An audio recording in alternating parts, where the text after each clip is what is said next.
What's up, y'all? I'm waiting for everybody to enter, a little bit of people to enter the room. And yeah, I wanted to let everybody know that it's raining here today. There's no guarantee how my internet is going to be, so just red flag warning on that. So I noticed a lot of you guys left me a lot of comments on my last stream, and I tried to answer them the best way I possibly could, depending on thing.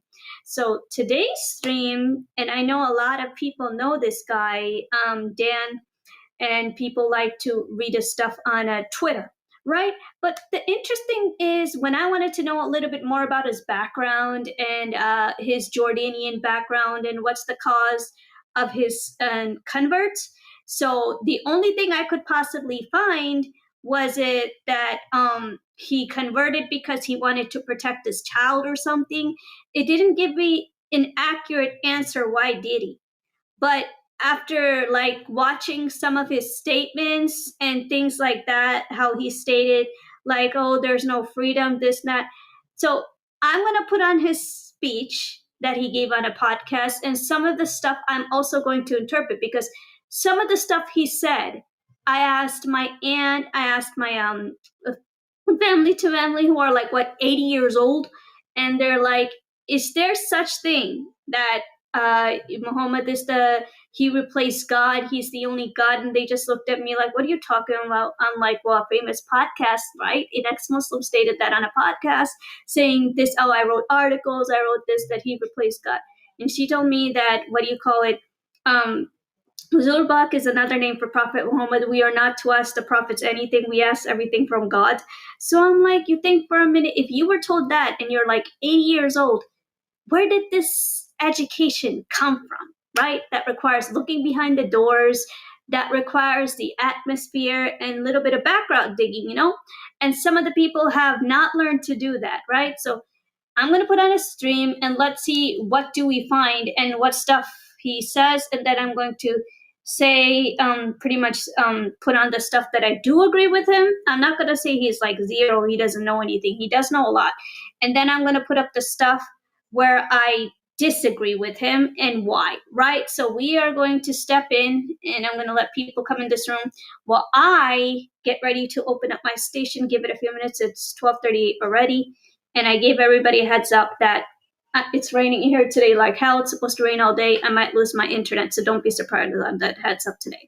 So while I'm letting people come in, I'm going to open this up, share my screen, and we are going to listen to his speech, and then I'm going to interpret what he says and why. So stay tuned, y'all, and I'm going to wait for people to come in.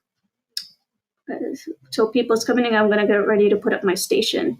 So, like, here we go. When we talk, give it a minute, share my screen, and I'm waiting for people to come in because I gave them a time.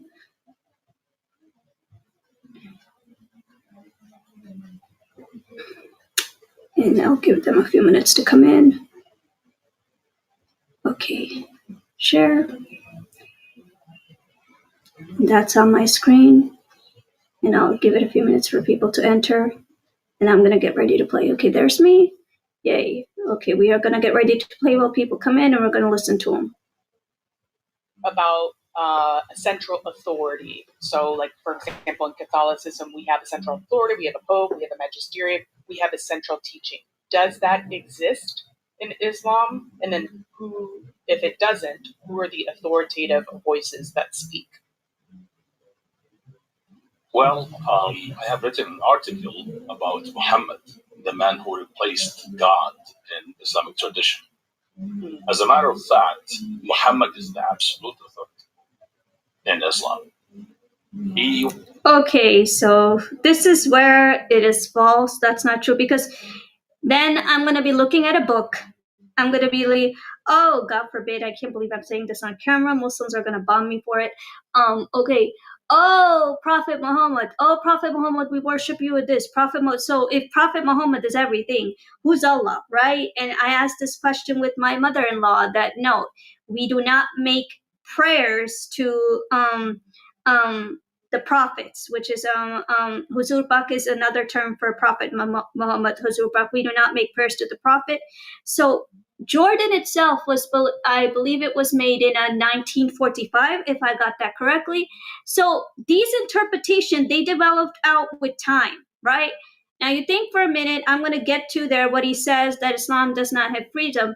And as I said before, there's a difference between freedom and connecting religion and state together, right? And whether it's that religion or that religion, when only one religion can rule. That depends. Like it's either the Christianity or Judaism, whichever religion's ruling, everybody else is going to be considered, well, outsiders, right? It may sound like a myth that, no, my religion's great. Oh, no, my religion. We haven't got to that part yet. I'm going to go step by step how I'm going to explain that is worked, because it's interesting.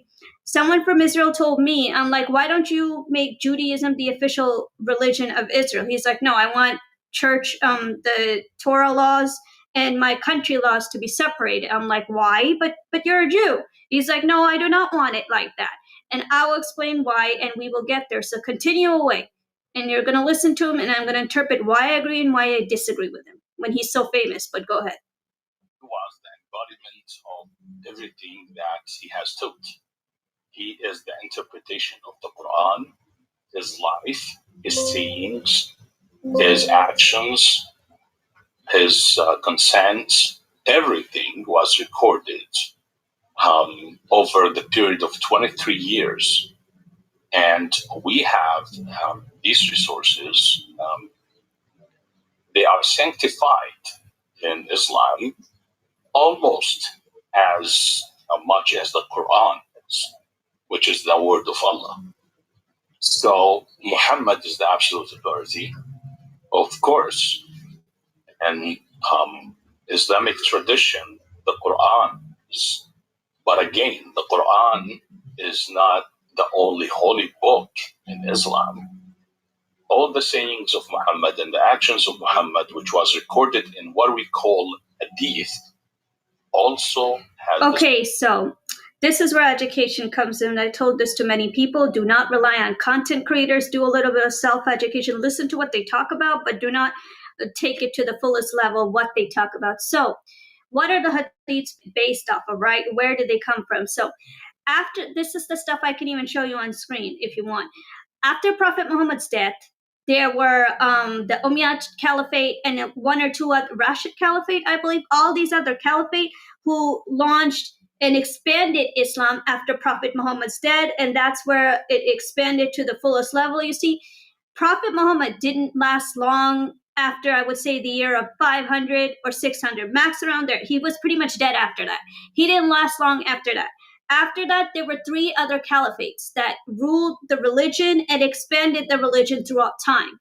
So the hadiths come from that time period, who launched the caliphate and who expanded the caliphate. Now, this is where I say that it's really, really important that you study history. And I know my Christian friends had debates with me, but they listened to me too. You cannot have religion without the history empire wars. It's mission impossible, because the empire wars are based off of religion, which is why in ancient early times, based on all those imperial wars, Jews have been killed, because Jews don't accept Islam, Jews don't accept Christianity. And based on that time period, it was an expansion of religion for the Christians. And then later came Islam. After Muhammad died, there were 2-3 caliphates.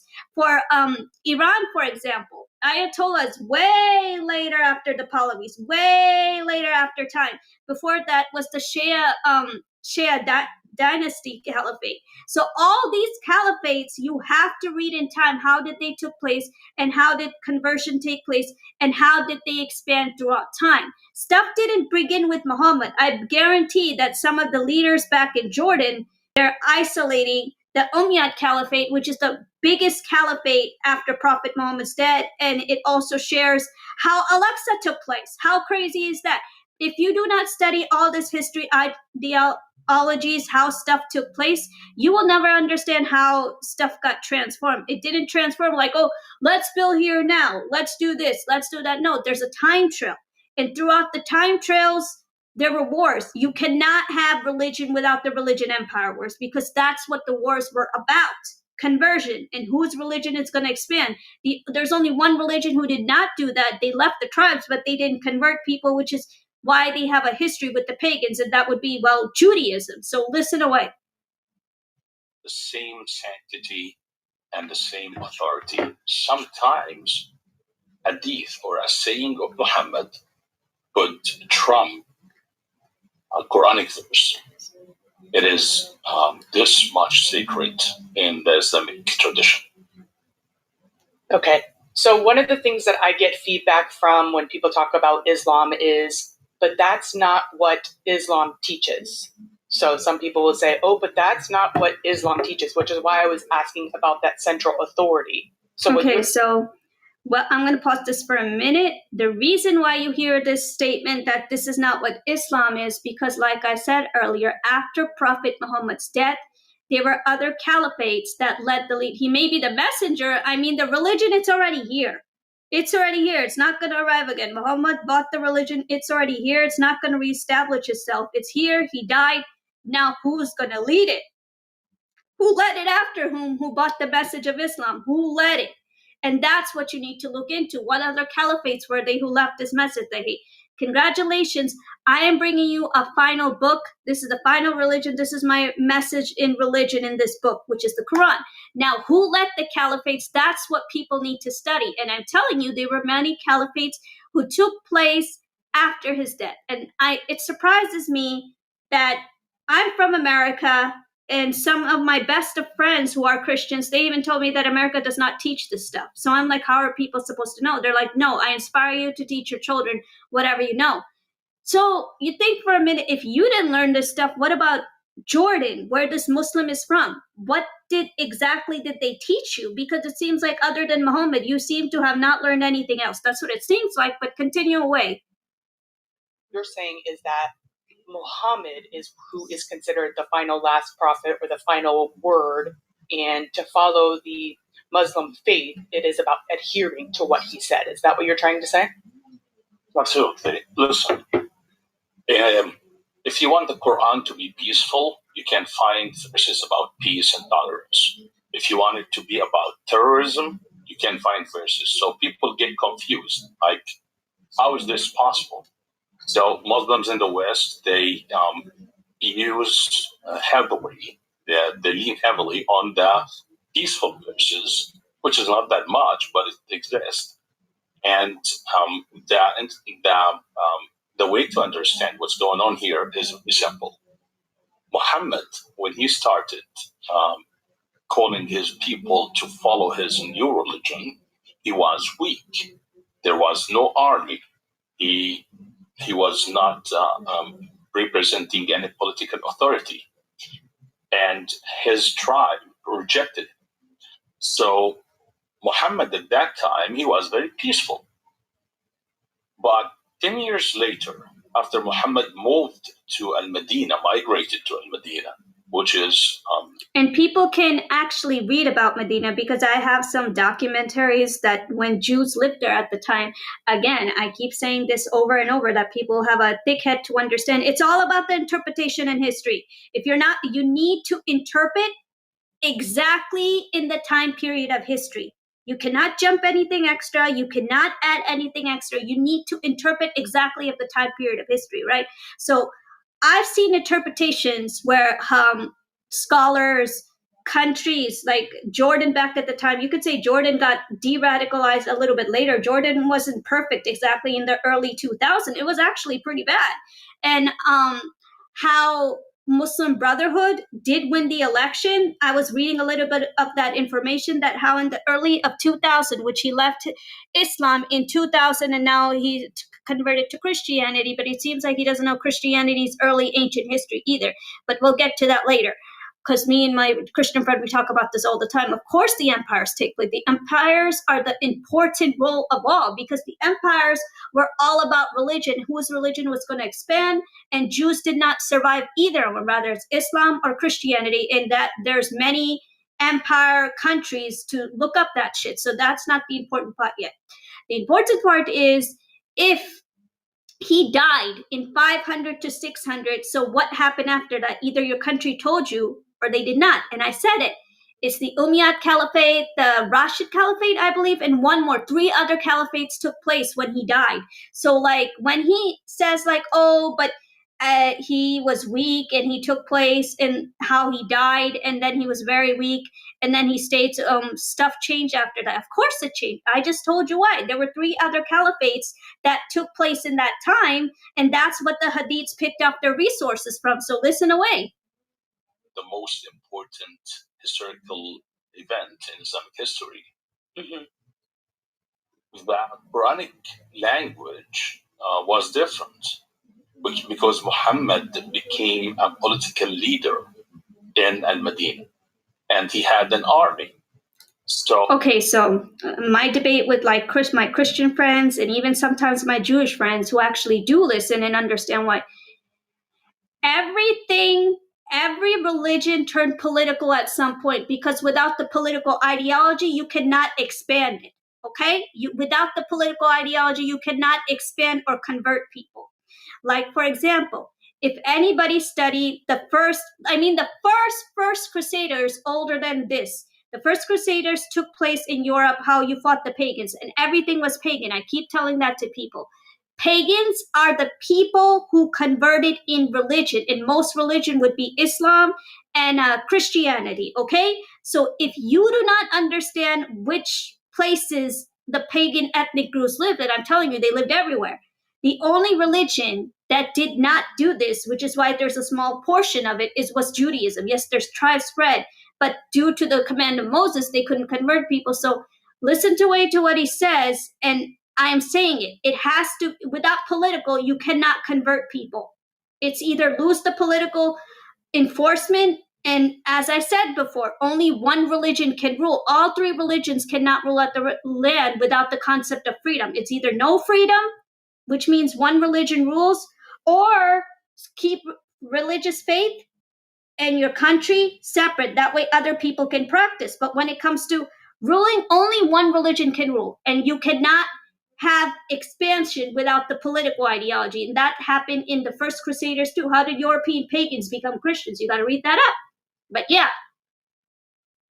Oh, the new verses that have been given to Muhammad by Allah replaced the old verses, and this is something called abrogation. No, it wasn't replaced, okay? As before, okay, let me see if I can pull it up. And I'm going to see if I can pull it up while I'm pausing it. So let me explain as I'm talking. So, no, not replaced. That is incorrect. It took place with the Umayyad Caliphate, and how Umayyad after, let's put it up and let's see if I can share my screen. So after Muhammad's death, who led Islam? Paragraph. It was never replaced. It's just there were new caliphates who led. So let me see if I can share my screen before I continue the video. Okay, share my screen. Stop sharing. I'm going to share it again. This is what you do need to know. So share my window. And here it is. Share. To screen. Okay, so here it is. If people can see my screen very, very clearly, okay? So look, here it is. After Prophet Muhammad says, exactly in 632 CE, the leadership, as he says, like, things change. No. There was a new leader after that. Muhammad already bought the book, which is the Quran. Now, who kept the stuff going? The book is already here. No more crying the book like, but this, that. No, the book is officially here, which is called the Quran. It is officially here. Prophet Muhammad died in 632. The leadership of Muslim community passed by Abu Bakr, closest companions of father-in-law. He was chosen as the first caliphate, meaning successor, and his role was to guide the growing Islamic state and maintain unity among.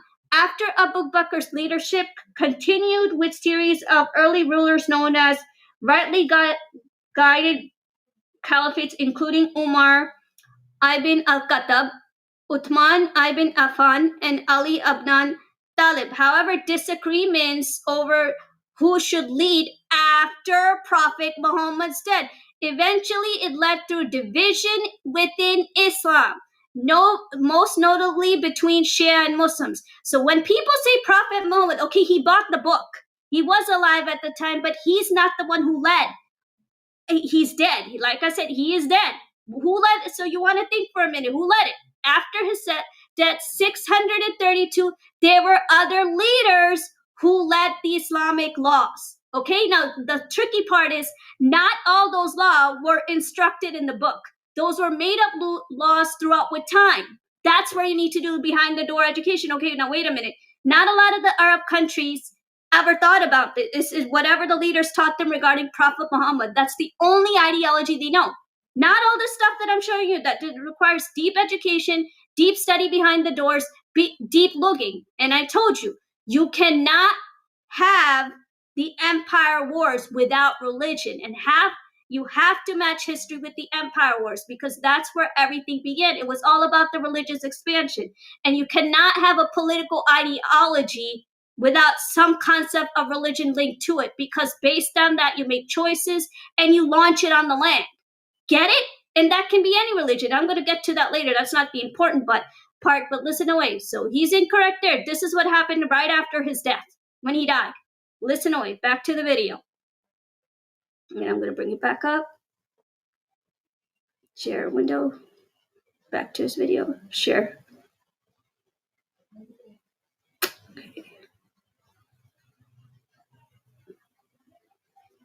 So it's interesting how people do not know this stuff, but at the same time, they never looked in, and it's not their fault. It's because the country never taught them, just like Americans don't really know outside of history other than America.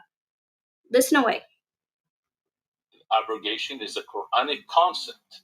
It's not a concept that was made up by scholars or fanatic or radicals. No, it is in the Quran. Right, it's in the Quran, but not every single leader followed what the verses say. Your biggest demonstration is if the Quran said so. Why are the leaders' children so freaking rich? They live like high educational life, and why do your citizens look like that? Does the Quran say that, or you're cheating the system? That is something people need to study about, but listen away. The Hajr verses 62, God or Allah says, any verse that we abrogate, we give a better verse in its place. So one verse called the sword verse, it's in Surah Al-Tawbah, verse 5, replaced or abrogated 146 verses of the other verses that... Okay, now just as I showed you my paragraph earlier about the Shia and Sunni, it's because of the interpretation, it's because of leaders who led it, so that divide comes from the leaders. And if you don't lead the leaders, you're never going to understand where does the divide come from. It's, like I said, it seems like the Arab countries only learned about Prophet Muhammad, but not other leaders who led it throughout time. Some of them did, I'm not going to say all of them didn't, but some of them who are older than Jordan and know Arab history really, really good, they would know this, but it seems like this is the only ideology they know. But I told you, Prophet Muhammad died in 632. So who made the religion continue? And this is the stuff that people don't know. But listen away. Talk about tolerance, I would say, and also describe Christians and Jews as believers, because it's so confusing. In the Quran, we have verses affirming the Bible, glorifying the Bible, and inviting Christians and Jews to go back to their scripture as authentic and as valid. However, okay, so in ancient times, right, just like how the book says, they had Christians, they had two particles. I keep saying this because Christianity is not an ethnicity, but Judaism is bought by, well, Jews, the ethnic group, or some say it's a language. It should be Hebrew, called the Hebrons, whatever. I'm nobody to judge that. But Arabs bought, well, Islam, and there was such thing as Arab Christians at the time where Jesus got baptized, which is a historical place in Jordan called where Jesus got baptized, right? So They may be part of the book, but throughout time, after Prophet Muhammad's day, there were other leaders who led the laws. And just like how the paragraph said, even though the Quran does not say, but they still want to launch the laws anyway, and they had disagreements with many each other, just like I showed you, a ChatGPT paragraph. Whoever led it, not everybody agreed with each other due to the disagreements, unless if you want me to show you a deeper paragraph. But yeah, these are the things that people do need to know. But listen away. The process of time, the language of the Quran regarding the Bible changed. So it became distorted. So what happened here? What happened is simply Muhammad found out that the Bible is contradictory to the Quran. No, that is incorrect. No, it is not, because let me tell why. And I know some Christians do agree with me.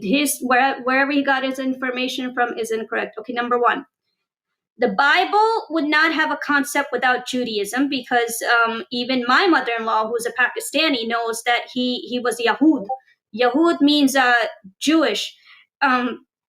He was Jewish, and not a lot of the Arab countries taught those things, which is a little bit of a mess. That's why they should have told those things, because my mother-in-law knows things, that he was Yahud.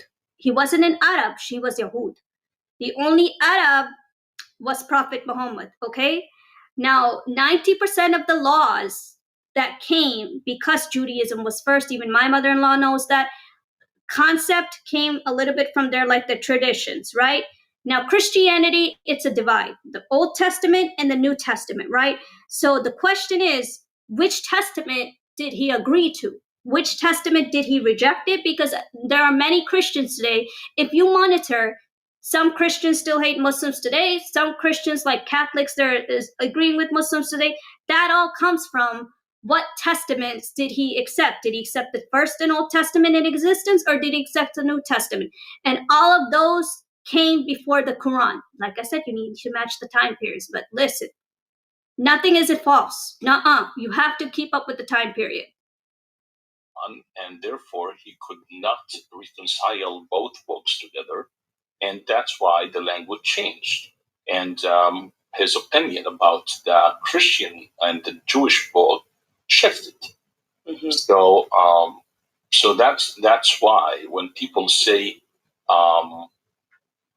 this doesn't represent Islam, of course, they can use verses and the hadiths to prove what they say. However, that is insignificant, because it doesn't matter what books say about Islam. We have a final book that is called Muhammad's Life. That is the decisive book on how to interpret the Quran and the Hadith.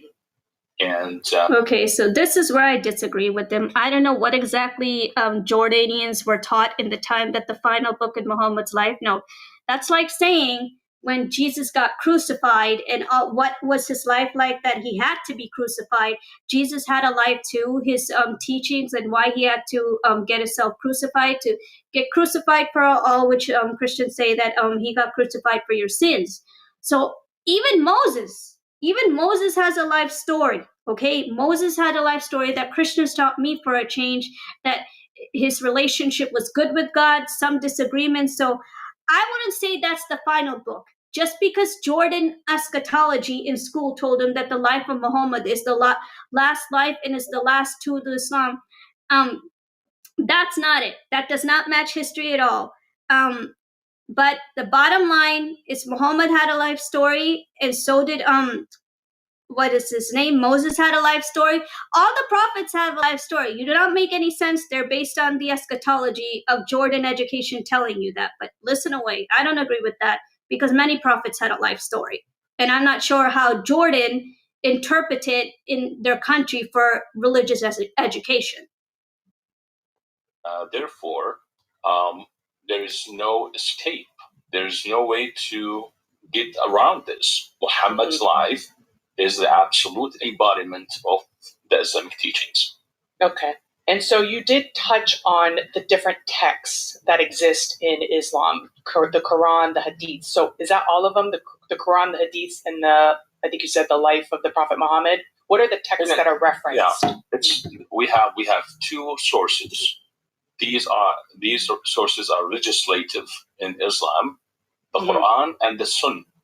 The Sunnah consists of the sayings of Muhammad, the life of Muhammad, his actions, what he approved, what he disapproved. So these two. Yes, that's the same thing to the disagreements that also like recently Christians told me that diet is very important. What Jesus was against of the dietary law, which comes off of Judaism. And some Christians, they feel they have freedom because of the New Testament. But then some Christians are like, because, you know, I believed Christians and I felt, nah, they can eat. And that's what I said. I'm about to be, 39? And I've always said that, no, Christians can eat pork and things like that. They can eat pork. They're allowed. And Christians look at me, are you crazy? I'm like, what do you mean? But your religion says so. You can eat pork. Your religion says you can. They're like, no. Then I took some of the words what the Christians said and did a little bit of research and said, okay, thank you for the education. It is true because the first laws of the diet is from the Judaism laws compared to the New Testament, right? So basically what he's saying, those are the same laws, what do you call, not the same laws, but some instructions, that's the same stuff that Jesus said for people as in Christians versus the First Testament and the New Testament, right? So like, what do you mean like a specific law Muhammad gave? Every prophet gave a law. That's why Judaism has laws because Moses wrote those laws, which is first prophet in Judaism would be Moses, then Jesus. But yeah, listen away. This is where I also disagree. He doesn't know what he's saying. That's in every religion. Every prophet gave a law in religion, whether you follow that religion or that religion. Verses are sacred in Islam. However, we have similar to the church fathers, I would say, who wrote commentaries and interpretations and different sources, but their authority is secondary. They're supplemental to the original text. I gotcha. So there's like the primary text, and then there's secondary texts or other people talking about those texts originally. You can disagree. You can disagree with those people, the secondary text authors, but there's no way you can disagree with the primary text. And the problem is the primary text was written 2 centuries after Muhammad, part of it. Yes, those were the new caliphates who led the religion, as I'll share the paragraph again. After his death, based on the messages he has left, not everybody followed those messages, and not everybody agreed to those messages, which is where the divide comes from. So like, I'm going to pull up the paragraph again. Let me repeat myself. If you're not going to understand all the fights in the early past, you are not going to understand how did this mismatch started. You can't just say it's the religion without doing a little bit of reading and the early leaders of time. And without the empires, there's just no way you can just have a religion debate without matching the empires, because the empire wars were specifically including how to convert people. You didn't convert, you were dead. But yeah, here it is. I'm going to pull it up again, and I hope people understand that, like, look, you cannot, in any circumstances, you cannot just say, like, okay, look, this is what it says without having to do a little bit of reading, like, why did they set it like that? And I'll show my screen again, one last time for people to understand. Here it is. Who led Islam after Prophet Muhammad's death? It was these guys. Right here. I'm making it bigger so people can see it. Right here. These are the people who led it. More information. Let's do more information.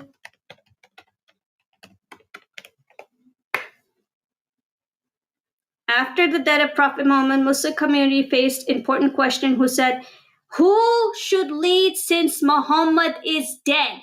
Was both of the religion political leader, the majority of companions were chose as Abu Bakr, the first caliphate, meaning successor. Abu Bakr worked to keep the Muslim community united, especially during the Ridda Wars, when some tribes tried to break away after Muhammad's death. After him, the leadership passed to Umar al-Khattab, who greatly expanded the Islamic empire into the parts of the Byzantines, Persian. Where does that come in? Remember I said about the Safavid dynasty? That's where the Safavid dynasty comes in. You got to read about them. So after Uthman ibn Affan, who's known for compelling the Quran into a single standardized text, which is what he's talking about on the camera, that it changed and stuff changed. Here it is. Quran into a single standardized text. The fourth caliphate after Ali Talib, who was Muhammad's cousin, son-in-law, which is the Shia tribe. This is all part of the Shia tribe. You know how people say that we are waiting for the Mahdi and Ali and all the prophets, that this is part of the Shia tribe. Muhammad's cousin, son-in-law, faced international conflict into a civil war known as the First Fitna. This period's unrest deepened disagreements about leadership. Some Muslims believe that the leadership should stay with Muhammad's family, as in stay into Muhammad's laws, but it didn't. Supporting Ali, descendants became known as Shia Muslims. Others believe leaders should be chosen based on consensus amongst the community. These became known as the Sunni Muslims. After Ali's death, the caliphate from shifted elected leadership, hereditary system under Umayyad Caliphate, marking the major change in how Islamic world should be governed. Bingo! How it should be governed, how it should be, and all these things. So after all is dead, major debates how the Islamic world should be governed. And that war still continues, believe it or not, even today. It's the same. Same old fighting how the world should be governed. Everything, and I said this before, of course it starts with the government and the political ideologies. You don't know what you're talking about. You can't just say it's the religion. You need to look at who's governing. And there you go. Just like how ChatGPT said, that of course it begins with the government. And you read it with your own eyes, that who gets to govern the Islamic world in a proper way. And that debate, it's 2026, Muhammad's dead. That debate still continues today, believe it or not. But yeah, that who gets to govern it? Who gets to teach it? Back to the video. I'm going to take that, share my screen again, put the video. So I hope people understand now that you cannot just say it's the religion without doing backup digging who's leading it and who's doing it. And I told you, Prophet Muhammad died, and that's not what the interpretation says, that he took place of God. No, he just bought the book. He gave the messages just like the book says, but you cannot replace God. That's a big no-no. Share.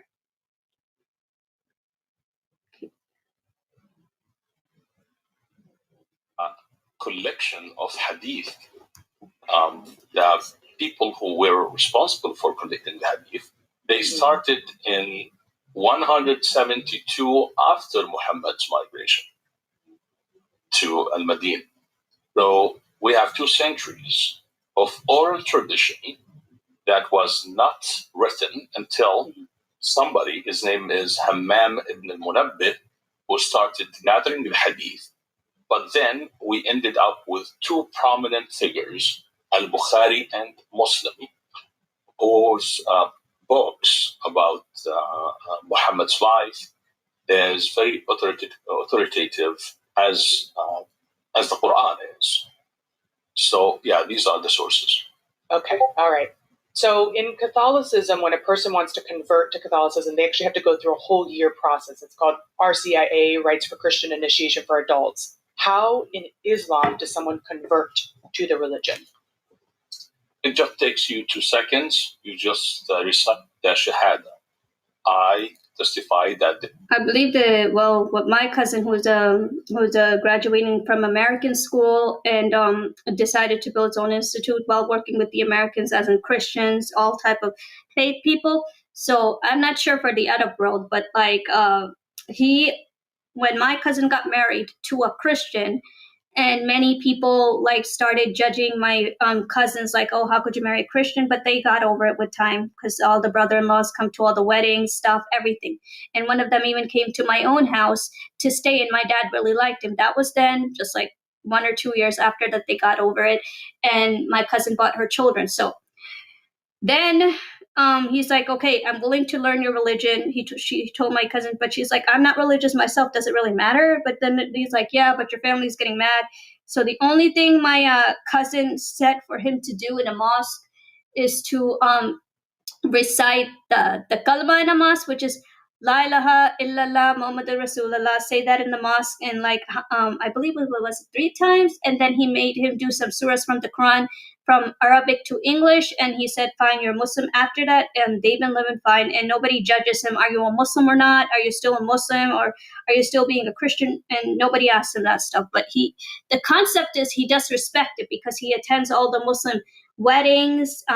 Some of my cousins do, like the non-religious ones. Some of them do Ramadan. Some of them don't. They don't care. But the bottom line is like, yeah, he was just maybe for like a year or two, but after that, people got over it. So based on what he's saying, like, how could you be a Muslim? I experienced that. I lived it, and yeah. There is no God but Allah, and Muhammad is his messenger. Boom, you're a Muslim. That's it. Because Islam cares more about quantity, not quality. I'm after my conversion to Christianity, it took Okay, so quality more about quantity. Quality. Okay, let's see, I can interpret this. So the quality would be if the religion leaders for example, let ladies have freedom. And I said this before, the reason why females are not allowed to have freedom, because taking care of their children and making females have education, that's a lot of responsibility and a lot of money waste that the early age leaders did not want to do. They preferred, because it's a small country, they prefer men having all of the power, and pretty much benefits all goes to a man. So like how he's saying, before I converted to Christianity and things like that, the quantity comes from like how the leaders made money off of religion, right? So they saved the money, and you launch their own personal religious laws that I bet you if anybody took a Quran, it does not say you have to wear a burqa. But since ladies were not allowed to express themselves or do almost anything, these religious leaders, when the book does not say you have to do those things, but the leaders did it anyway because they didn't want the ladies to have any type of freedom or do almost anything, and they wanted the man to have power because they were getting a lot of benefits from it. If you looked at the IRGC's leader and his daughter, how she was dressed, she looked like she's from a billionaire class, being an Islamic caliphate leader's daughter, and she lived like that. Now you think for a minute, why is she dressed like that and driving a Mercedes car, and here I'm living in my town under a religious law and I drive almost nothing and I live like this? Because the benefits go to them. Everything goes to them. They're making money off of it by manipulating the people. So yeah, and I told you, Jordan was like that at the time. I'm not sure even today, maybe it changed a little bit later, but it's still like that until it changes some of his laws. But listen away. 3 years to get baptized because there was this process of examination. They wanted to make sure that I'm authentic. So, and in Judaism, it's even harder and harder. In Islam, you just knock on the door. Well, according to my Jewish friends who educated me a little bit about Judaism, according to conversion takes at least a year compared to Islam. What he's saying, when you convert to Judaism, your conversion process takes a year, and you have to fulfill all the Judaism laws perfectly to be accepted as Jewish, based on what Jews told me. But yeah.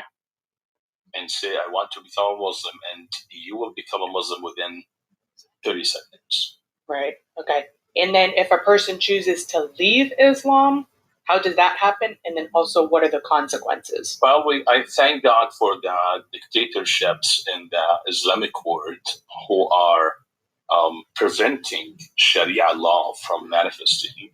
Otherwise, the Islamic rule against apostasy is death.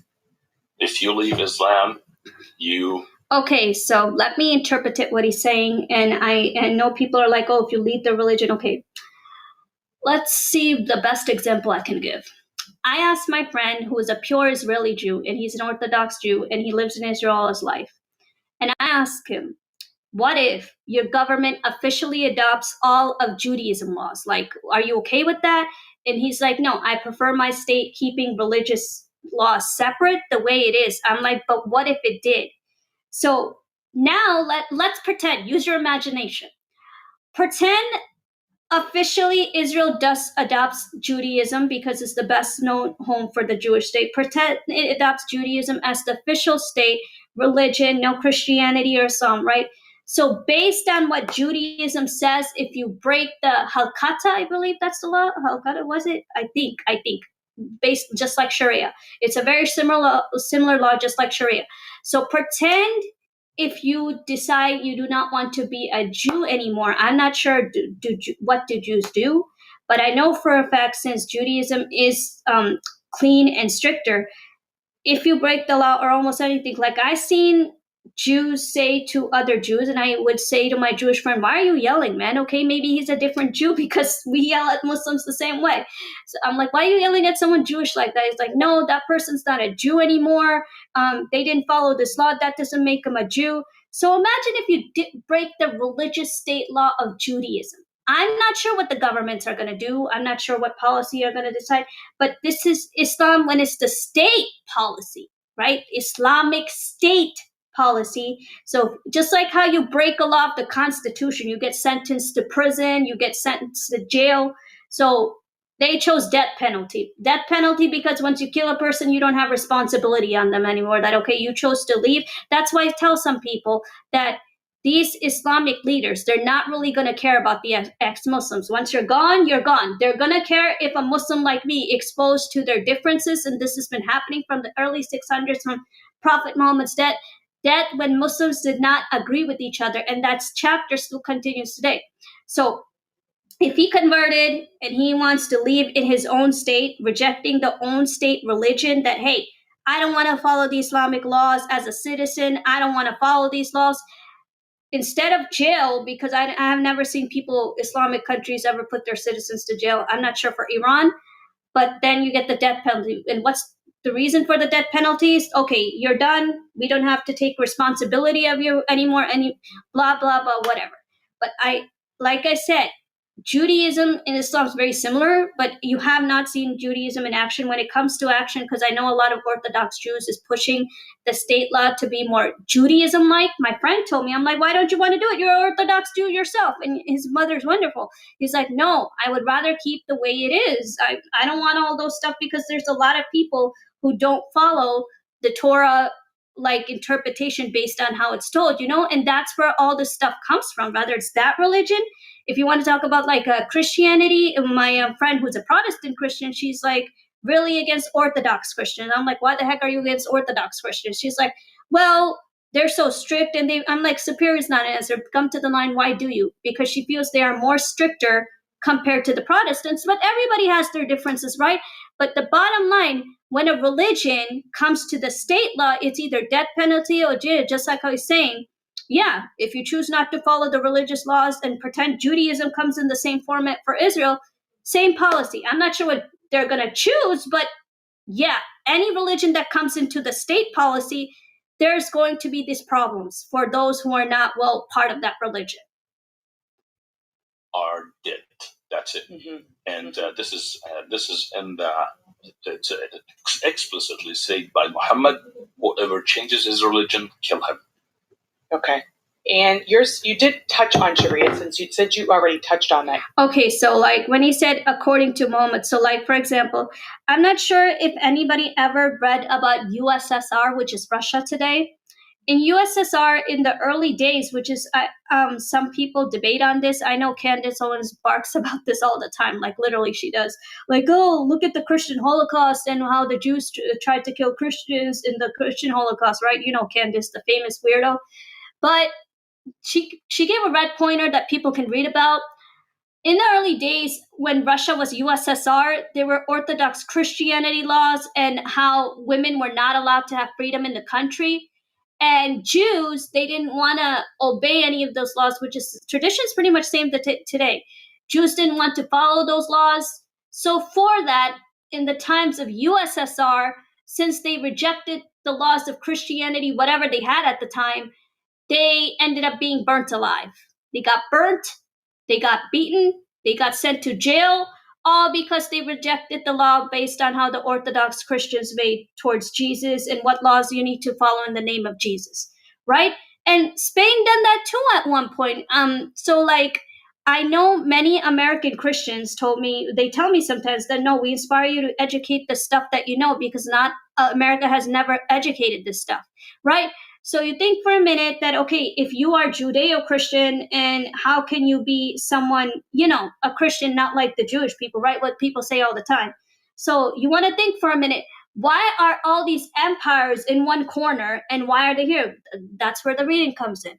All these empires go back to the early day of conversion, how they enforced conversion on Muslims and Jews who didn't follow the laws. That's why 90% of the ancient time period in the empires, whether it's Islamic Caliphate or Byzantine or Crusaders, whatever you want to consider, all these people had some type of a murder. Oh, they killed each other. The Jews died in both of them because they didn't accept the laws. You can read about this. It's not me making it up. It's all in documentary.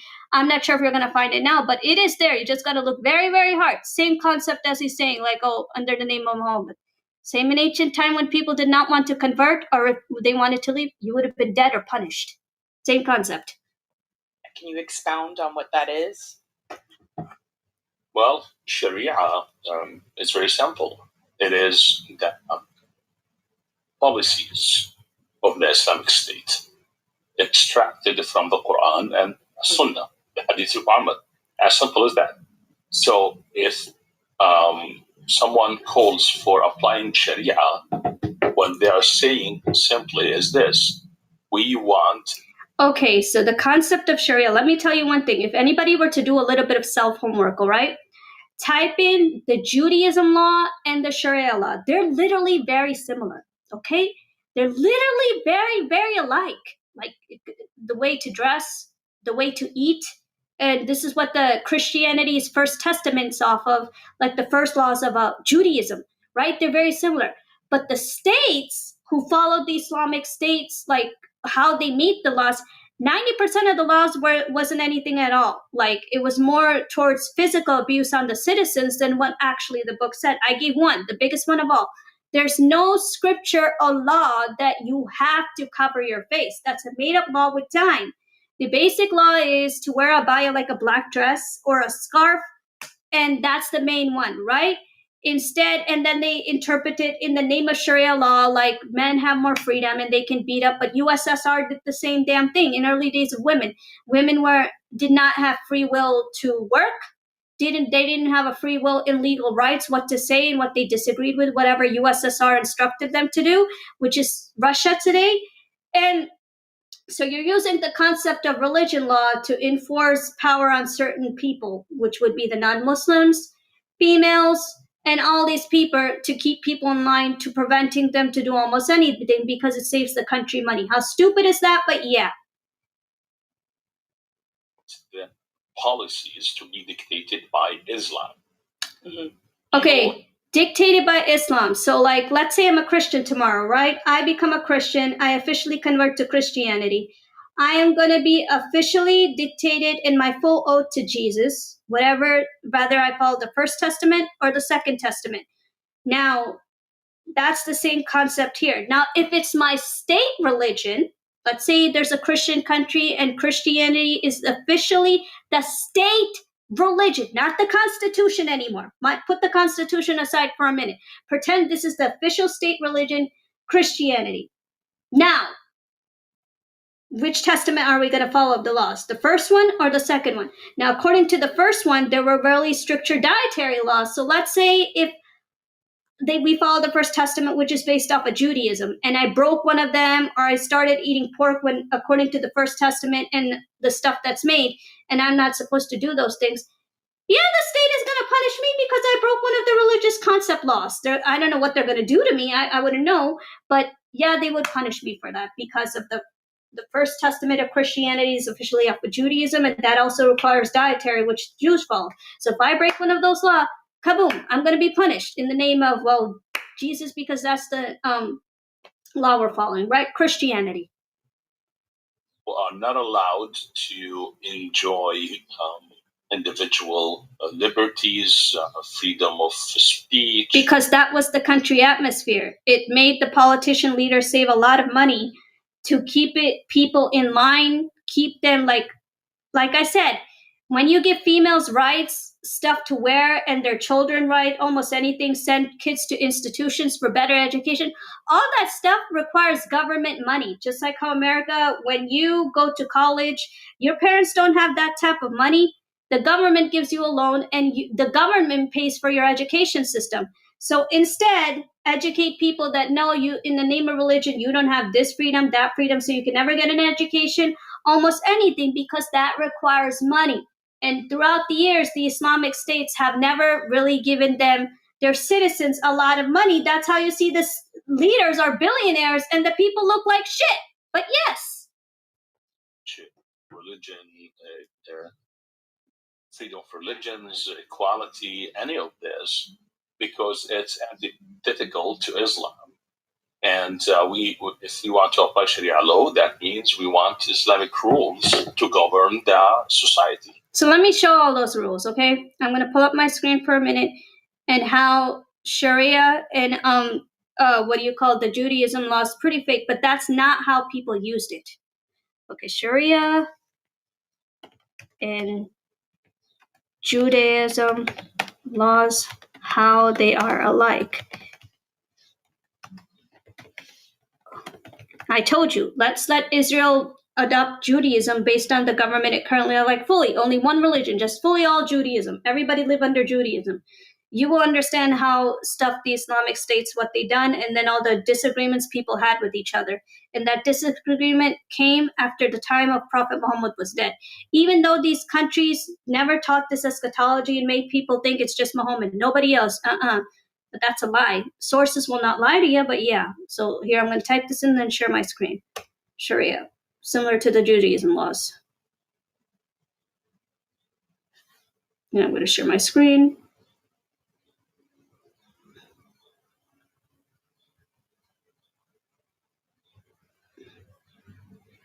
Okay, here we go. Share. Apostasy. Okay, here we go. Here it is. So here it is. I'm going to scroll down and read away. Sharia and Halakha. And believe it or not, right now you don't see those things because Israel is a secular state. It lets all faiths practice their faith. But when one religion comes into the government, just one, not all three, just one, and it's going to be Judaism, then you're going to understand why the Islamic states are a failure, because there are people who live there, but even your own citizens who are Muslim who don't agree to the same damn thing. And right now, Judaism's not even in the government yet, and still Jews are afraid to have this type of policy in their government because there is going to be problems. If you lived under freedom all your life as Jews in Israel, and some of the stuff, you eat pork as someone Jewish, you're not going to accept some of these laws. Yeah, there's going to be restrictions and policies, but yeah, so let's read away. Okay. Sharia is very similar in important ways. Both come from shared Abrahamic roots based on guiding everyday life according to God's will. Both systems are built on sacred text. Sharia is diverged mainly through the Quran and Hadith. Halakha comes from the Torah, Rabbinic teachings like the Talmud. They each provide details and worship, but they also for daily behavior, including the diet, clothing, business dealings, and family justices. So the Islamic State, they didn't really use it for diets, diet for food, but how great. And that requires cleaning. The Islamic states didn't do that. The only places that did throughout time would be like Saudi Arabia, UAE did that with time, Qatar did that with time, but all these other places, you can't say they did it 100%. So like clothing, businesses, family lifestyle. So these two basic ones, business and family lifestyle. So 90% of the Islamic states where he lives, especially Jordan, they took away family rights to save money. They done business dealings with organizations instead of working it on the country. We all know that. Right here, business dealings. So when citizens ask for their rights, like, hey, according to the Sharia, why can't I have my rights? Because the 90% of the leaders, they did business dealings, and family lifestyle was taken because they had people under strict rules saying it's Sharia, but it doesn't say, the Sharia does not say you don't have freedom. It's just that's how they kept families under Sharia, but the Sharia doesn't say you can't have freedom. It doesn't say anything like that. They made the citizens believe that you can't have freedom because that requires responsibility, that requires giving them money, that requires them giving them a better life. business dealings that would come from like how these organizations made like, you know, money exchanged with Hamas and all these organizations, then to work on the country, business dealings. So this is how they use the Sharia law, then to look at daily based behavior of people, food and a living and clothing that they had, because that's why the Islamic states have like hijab and abaya because of this, just like the Orthodox Jews wear a coat and a hat every day of their living, right? So business dealings and family life, this is what they cut out. They took advantage of family life under Sharia, and they took advantage of the business dealings for their own benefits than the country. But yeah, another similarity in Islam, Muslims follow halal rules, Judaism, Jews follow kosher laws, which is pretty much the same. And as I said, the pork, like, so according to Christianity's First Testament, that would be the Judaism laws because that required a diet. Second Testament, for America anyway, they don't take it as seriously. Slaughtering animals in a way consider human religious properly. Share practices like regular prayer, charity, fasting, important duties. So charity would be, instead of using charity to give money to the poor, they would make citizens give them charity, like the political party makes citizens give charity, another way for the leaders to use on themselves. That's how they use charity. Fasting is important duties. For example, Muslims fast during Ramadan, while Jews fast certain holy days like Yom Kippur. We all know that. Both legal systems also emphasize modesty, moral behavior, and community responsibility. And I told you, when business dealings comes to dealing with the country, that requires responsibility. So they made the citizen live in prison instead, that, oh, you can't have this, you can't have that according to our law, blah, blah, blah. That made them save money. Earn money by doing business exchanges with organizations and all these other organizations that's best known in the Muslim world. The leaders did it with them instead of the country. When the Sharia specifically says business dealings and family lifestyle, but the countries didn't give the families a lifestyle. They gave them like unfair justice in the name of religion, that, hey, you have to do this for me. If you don't follow the laws, we're going to punish you. It says it right here. They didn't use the way Sharia is actually explained. They used it in another format of interpretation, which caused a lot of the Muslims to leave, because they, other than the non-Muslims, the regular Muslims were also not treated fairly by the leaders. Right here, all of it. Both legal system also emphasizes modesty, moral behavior, and community, which would be your country, which they didn't do. Community responsibility, that's your country. They didn't do any of those things. They include courts, scholars who interpret the law. So when they went to court, they always made the citizens get punished by using the advantage of the Sharia law, and always punishing the citizens when historically they're not following the laws as interpreted as leaders. They twisted it. It's as the Sharia law, it is your responsibility as a leader to give your people a better lifestyle. Take responsibility for them. As a business ruler in dealings, give them their financial needs and do exchanges for their needs. But the leaders didn't do those. We all know that. That's why there's so many like groups in the Arab countries who are still going through problems today because of how the leaders did things and how they used religion. They used religion. I'm interpreting all the examples, what he's saying and what it's supposed to be and how it's been used. It's been used in the most ridiculous ways for decades. Listen away. I'm going to stop sharing my screen, and then we're going to listen to his video. Then I'm going to show you Mehndi Hassan's video, how a Muslim outnumbered him. There we go. So pretty interesting stuff. Not a lot of people know this stuff, but it's there. Not a lot of people know this stuff. So that is Sharia. It's the rules that were extracted from the Islamic sources. Mm-hmm. Okay. And I know Muslims pray 5 times a day, if I remember correctly. They face Mecca when they do so. I have seen a lot of videos and pictures of Muslims in streets and in very public places praying. Can you explain why that happens? Of course, it is. It's not a religious ritual. It is a cultural flag. We are here. Well, I wouldn't say it's not. It's a religious ritual. Yes, you're supposed to pray. However, culture comes from how you keep the country. if your country never set any ground-breaking laws, so for example, how Muslims are facing problems today because their countries have always told them the culture comes from the country, not the religion. You can pray in your car. My mom used to pray in her car because there isn't a mosque around. She's not going to go harass nobody that, hey, I need to pray. She would use the same for my uncle. They would use their car and the kids would sit outside and one by one they would pray in their car, not harass anybody on streets. The culture comes from the country. So if your country lets you just openly pray anywhere on the damn streets, go wherever, do whatever, that culture you're going to take into other countries, right? So you as a Jordanian, if your country never set groundbreaking laws that, hey, there are certain places you need to pray. You cannot pray on streets. You need to pray in a mosque. Do not allow it. So when you, as an ex-Muslim, you go to another country and you see okay, people are doing it there, but I'm allowed to do it here, and that country tells you that, hey, according to this country concept and culture, you're not allowed to pray on streets. So that's not religion. That's the culture country where you come from and why they never instructed you to pray separately. You're not going to see people pray in the UAE on streets. You're not going to see it in Saudi either. I'm pretty sure for Qatar too. But Jordan and early time, like I said, early time, Jordan was never perfect. I'm not sure for now, but yeah. So that is incorrect from what he's saying. Your culture comes from the country. That has nothing to do with religion. Here, we are occupying the public space, and this is normalization.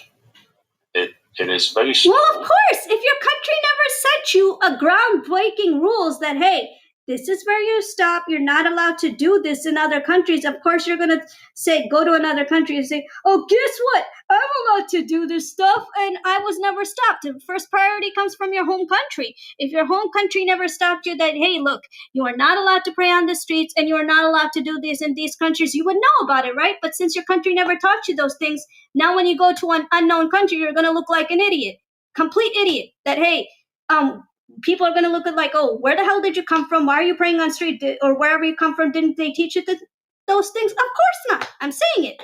Jordan never taught those things. Saudi set rules, UAE set rules, Qatar set rules, but Jordan, I'm not sure now, this is 2026, but if you're not going to set the rules, you carry these dumb things to another country and people look at you like a newcomer, like, hey, what the hell is it? Did your religion teach you these things or what? And I'm telling you, it's not the religion, it's the cultural country who should have set boundaries that, look, you cannot pray here. You have to pray somewhere else, not on public streets. And that is falsely incorrect. Your culture comes from the country. It doesn't come from the religion. And with the process of time, what starts as somebody recite the prayer call in the West, in the Western city, or public praying becomes so now when he's saying when it comes to the West, so of course all these Muslims who are from places like Syria, Libya, Jordan, all these places, I'm saying it, Jordan maybe have changed a little bit now, I'm not sure for 2026, but all these people who come who have never been stopped that, hey, you cannot pray on streets wherever it is you come from, you are not allowed to pray there, they're going to bring that stuff with them and people are going to look at them like, who are these people? And people who've been living all their life with the culture look at newcomers like, okay, we are not supposed to pray on streets. Why aren't you following the rules? And basically what's happened in America. But again, that comes from culture. The country culture comes from the country, not the religion. If the country never set boundaries on you, that's the country. And now you're carrying those same boundaries into another country. People are going to look at like, are you stupid?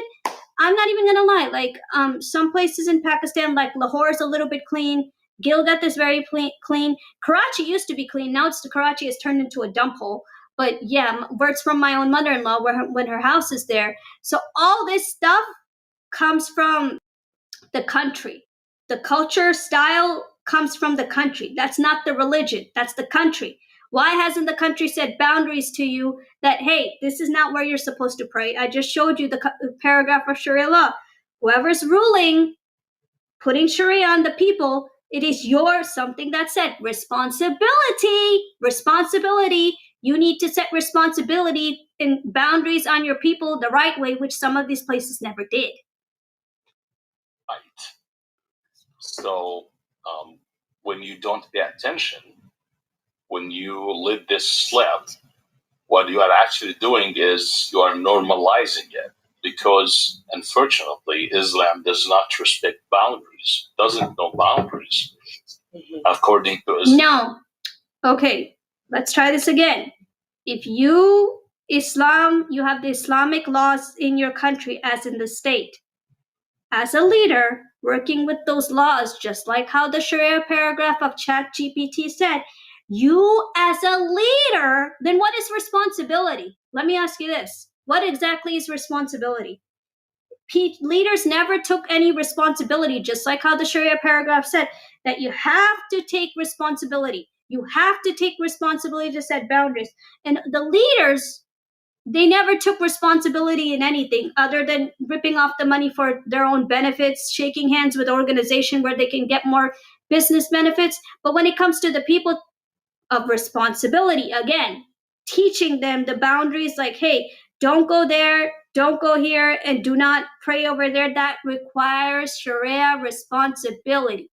And the countries have never taken any responsibility to tell the citizens to set some boundaries, because if they did, it would look a little bit clean now, wouldn't it? But it didn't do those things. It used the Sharia concept for its own cause, which is why they're billionaires today, in simple terms. Islam, the earth belongs to Allah, and Muslims are the representatives. Okay, let me interpret that. If I'm a Christian and I convert to Christianity, my full loyalty is going to be to Jesus.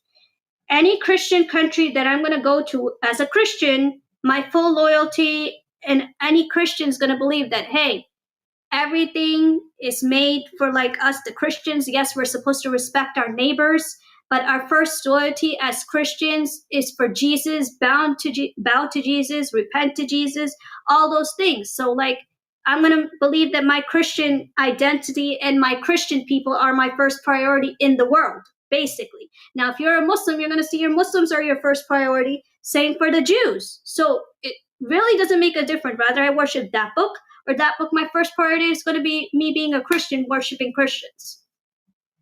And everything belongs to Christians because that's what I'm told.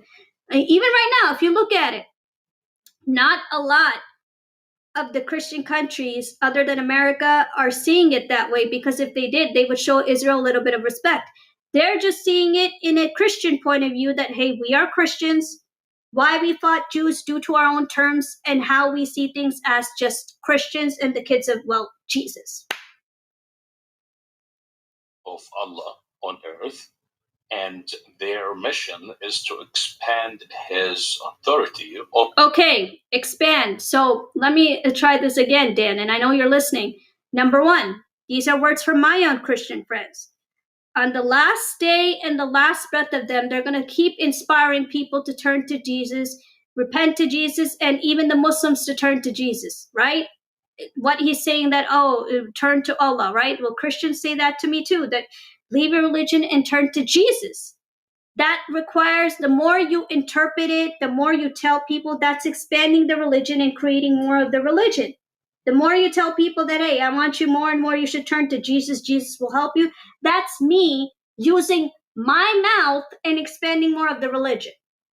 That's why I say it's best not to talk about it, because the more you talk about it and encourage other people, that's your way of expanding, whether it's Islam or Christianity. The more I tell people to come to Jesus, I am expanding Christianity. If I tell people I want to turn to Allah, I am expanding Islam.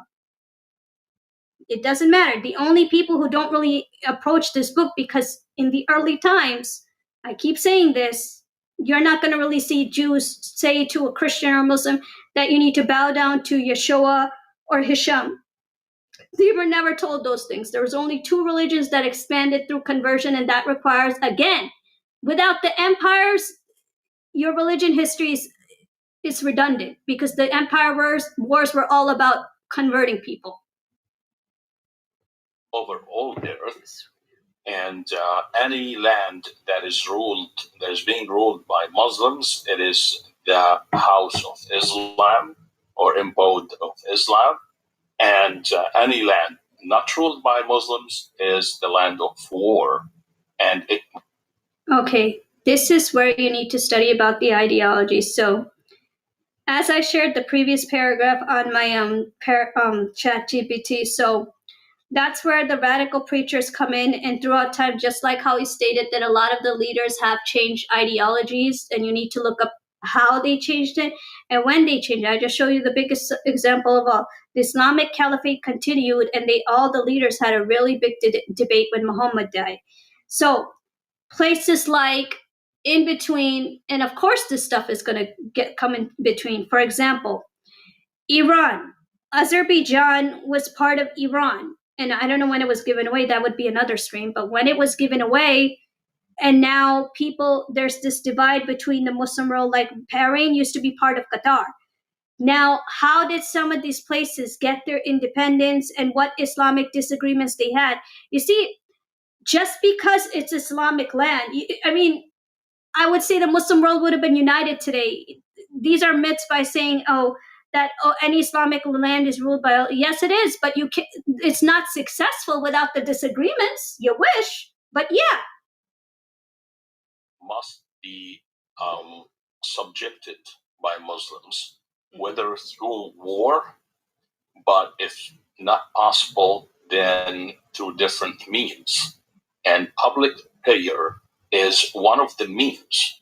I told you that comes from country culture. If Jordan never taught him, I'm not even sure what Jordan's law was. In Pakistan was made in 1946, was it 47? And Israel was made in 1948. So 47. I'm not even sure. And Jordan was made before that.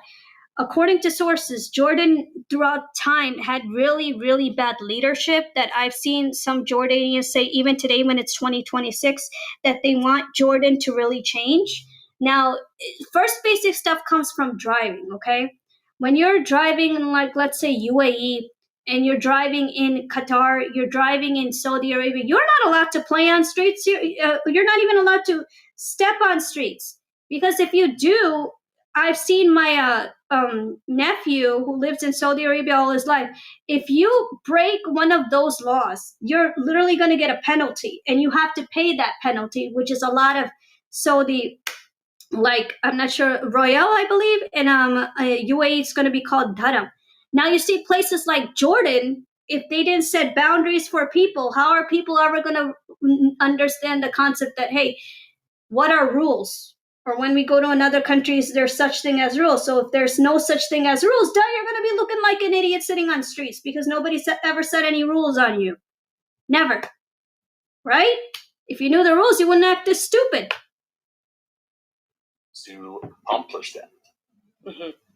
And so you just mentioned that there's means that they use. What are other means that are used to spread Islam in a society that is not Islamic? Conversion, one of them. Applying Sharia law, or gathering enclaves of Muslims to make a voting bloc that get to vote Muslims into political positions. And I just explained that. Again, back to the paragraph that I was just reading. So even though they preach Sharia law, but the 90%, they do not follow what Sharia actually supposed to be. Back to this paragraph. I'm going to share it again. So just like how he's saying preaching Sharia, they're not following the concept what Sharia actually means. Here we go again, back to this paragraph, and I'm going to bring it on my screen again so people can remember it. Right here, concept of Sharia. Right here.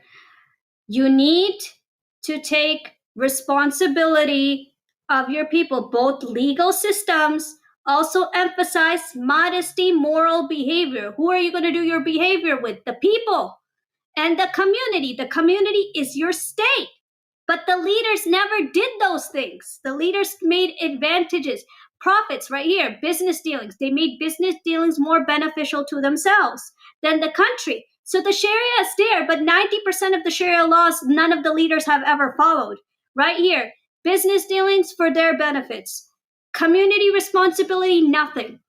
Moral behavior, nothing. So moral behavior would be like if you told your country that, hey, I'm not going to allow citizens to pray. That's moral behavior.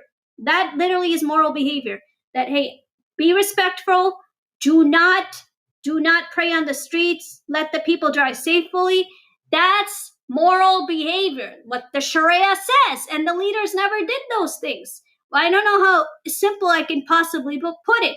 So they have Sharia, but they never followed the concept of Sharia law other than business dealings, which would be with organizations like ISIS. I'm not saying Jordan did it, but I'm just saying the nations who have done it, business dealings. And when it comes to emphasize modesty, moral behavior, and community responsibility, yeah, Sharia. Sure, you followed Sharia. Sure, kid. Sure, you did. Right here. Did anybody follow? No, they didn't. All they did is business dealings and family lifestyle. They just made people follow, like, wear a baya on your head and be cover your faces, and like make women believe that, oh, your job is to just be at home and raise children. You can't do education, almost anything. So all these stuff is part of Sharia, but the leaders never gave it. When you say, oh, I don't know Sharia, it's there. I'm interpreting all the teachings. But did people do it? The leaders do it? Nah. And it's still like this today, which is why some Muslims, because they're being treated very poorly, not just non-Muslims, but Muslims themselves. So they became ex-Muslims to escape it and see, like, hey, how the leaders are treating everything that I'm interpreting. It's right here. This is what Sharia means. But did the leaders follow what you're actually supposed to do with it? The correct answer is that no, they never have. Back to share my screen. So like and then I'm going to put on Mehndi Hassan's video after a few minutes. So I hope people understand, you need to understand how people, it all starts with the political parties. If you're not going to understand the political parties, how they use religion, you're just going to assume it's religion. It's those who lead the religion. And just like how I said, they didn't do anything great. It's a complete failure if you look at it. Eventually replace the system from within. So there are many different methods. You can improvise as long as you are serving. Okay, so this is where I'm going to give two examples, okay? Remember the Prince of Iraq, how he wanted to make his government a secular government and let other people practice their faith, like Christians, Arab Jews, and Muslims, right? And back at the time, the Pahlavists also did that, even though they didn't have a great relationship with the Kurds. But they did let, like, Jewish people and other Muslims practice their religion at the time and let people wear what they want and how they pretty much want to dress. Like, that requires religious freedom. So I have my religion, but I have freedom, right? So there was only two leaders who really did these things. I would say maybe for future of Saudi Arabia, when Mohammed bin Salman, when he becomes king, he's going to provide those same priorities. But not a lot of leaders have did those things, which is why he's saying a lot of these things, which he's not wrong, but it's the leadership. They just never did it. The Ummah serving Allah, you're welcome to improvise. Right. So I've heard other ideas too, like population jihad, birth jihad. Are those all considered as well? Sure. Okay. Oh yeah, absolutely. So immigration is one of the methods. It is this parasitical way of living off the host country. Mm-hmm. So if you go to Europe, and I have visited many countries in Europe, and I have seen this with my own eyes, mm-hmm. Muslim families giving birth to 10, 15 child and living off the aids, the government aids, social services, and they don't do anything except populating Europe. Mm-hmm. So okay, so this one thing I'm going to say, and it's probably going to make sense. Okay, remember when just like I said, Muslim people living off that. Remember what I said about the Sharia and how you need to take responsibility of your people and provide them money for their needs?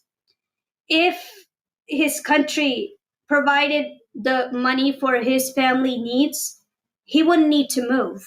But since 90% back in early time, people never did those things. They would provide it for themselves, the leadership would, but they would never provide it to the people. So when Muslims escaped countries like places like that, and they found someone who can cover it, just like how he's saying for Europe, they didn't picture that somebody would actually cover their needs when actually their country's supposed to be covering it, just like how the Sharia says, take responsibility, but the leaders never have.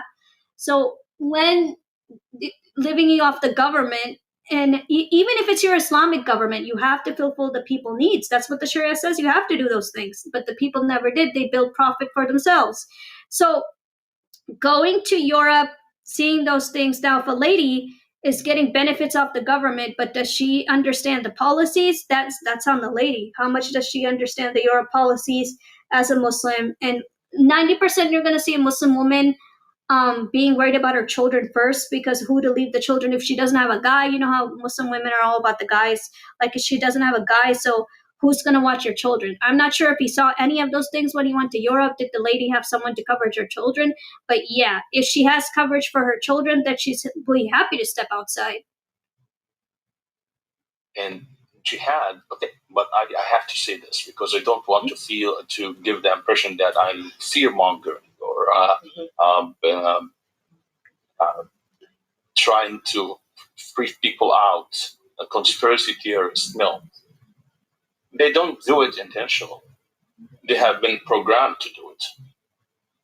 Unfortunately, the way Islam defined who is a Muslim and who is an infidel. Okay, so we faced this a lot even in 2026, okay? I've been saying Dan is actually only 1 year younger than me. He's a Jordanian Jordanian background Arab. I'm a Pakistani background due to parents, right? He's only a year younger than me. Okay, what makes a perfect Muslim?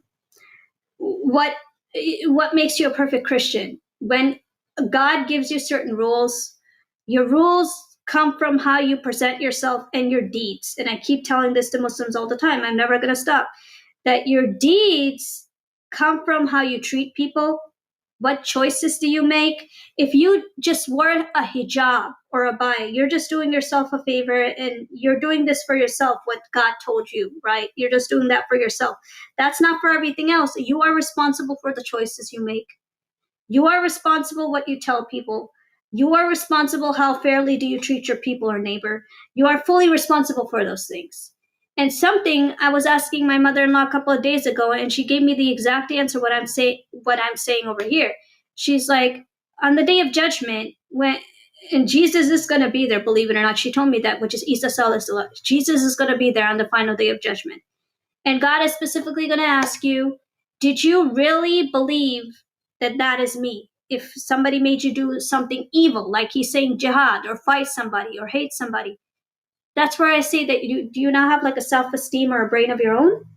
And if God really asked you, do you really believe that I would have ever instruct those things? And what option are you going to have? Just a yes or no. That's why I tell people that self-esteem is very important. Even if the front person is telling you or a politician's telling you a hadith, self-esteem is very important to think it can't be true. If not, when you meet God and he asks you the same thing, that did you really believe that it was true under my name? What are you going to say? 2 answers. Yes or no. And just like how he's saying, perfect Muslim doesn't come from how he's saying. Perfect Muslim comes from your deeds, how you treat your neighbor. Who didn't you rip off? Who did you give money to? Who did you help? Coming from the person, when I lost my job, I only had like $300 left in my savings, right? Literally $300, right? And I literally only had that. And then one of my family members broke a leg and they were poor. They didn't have enough money. So then I decided to give my leftover broken dollars to that family. And I never asked for it back. I'm like, whatever. You can have it. You can do it. You need it. But the concept is, what do you do with your deeds? But you see, if leaders are going to rip its own people off, then people are going to pick up the same thing, aren't they? Because of greed. Led Muslims to see non-Muslims as inferiors and their property as but Muslims see they have ownership over the property of non-Muslims.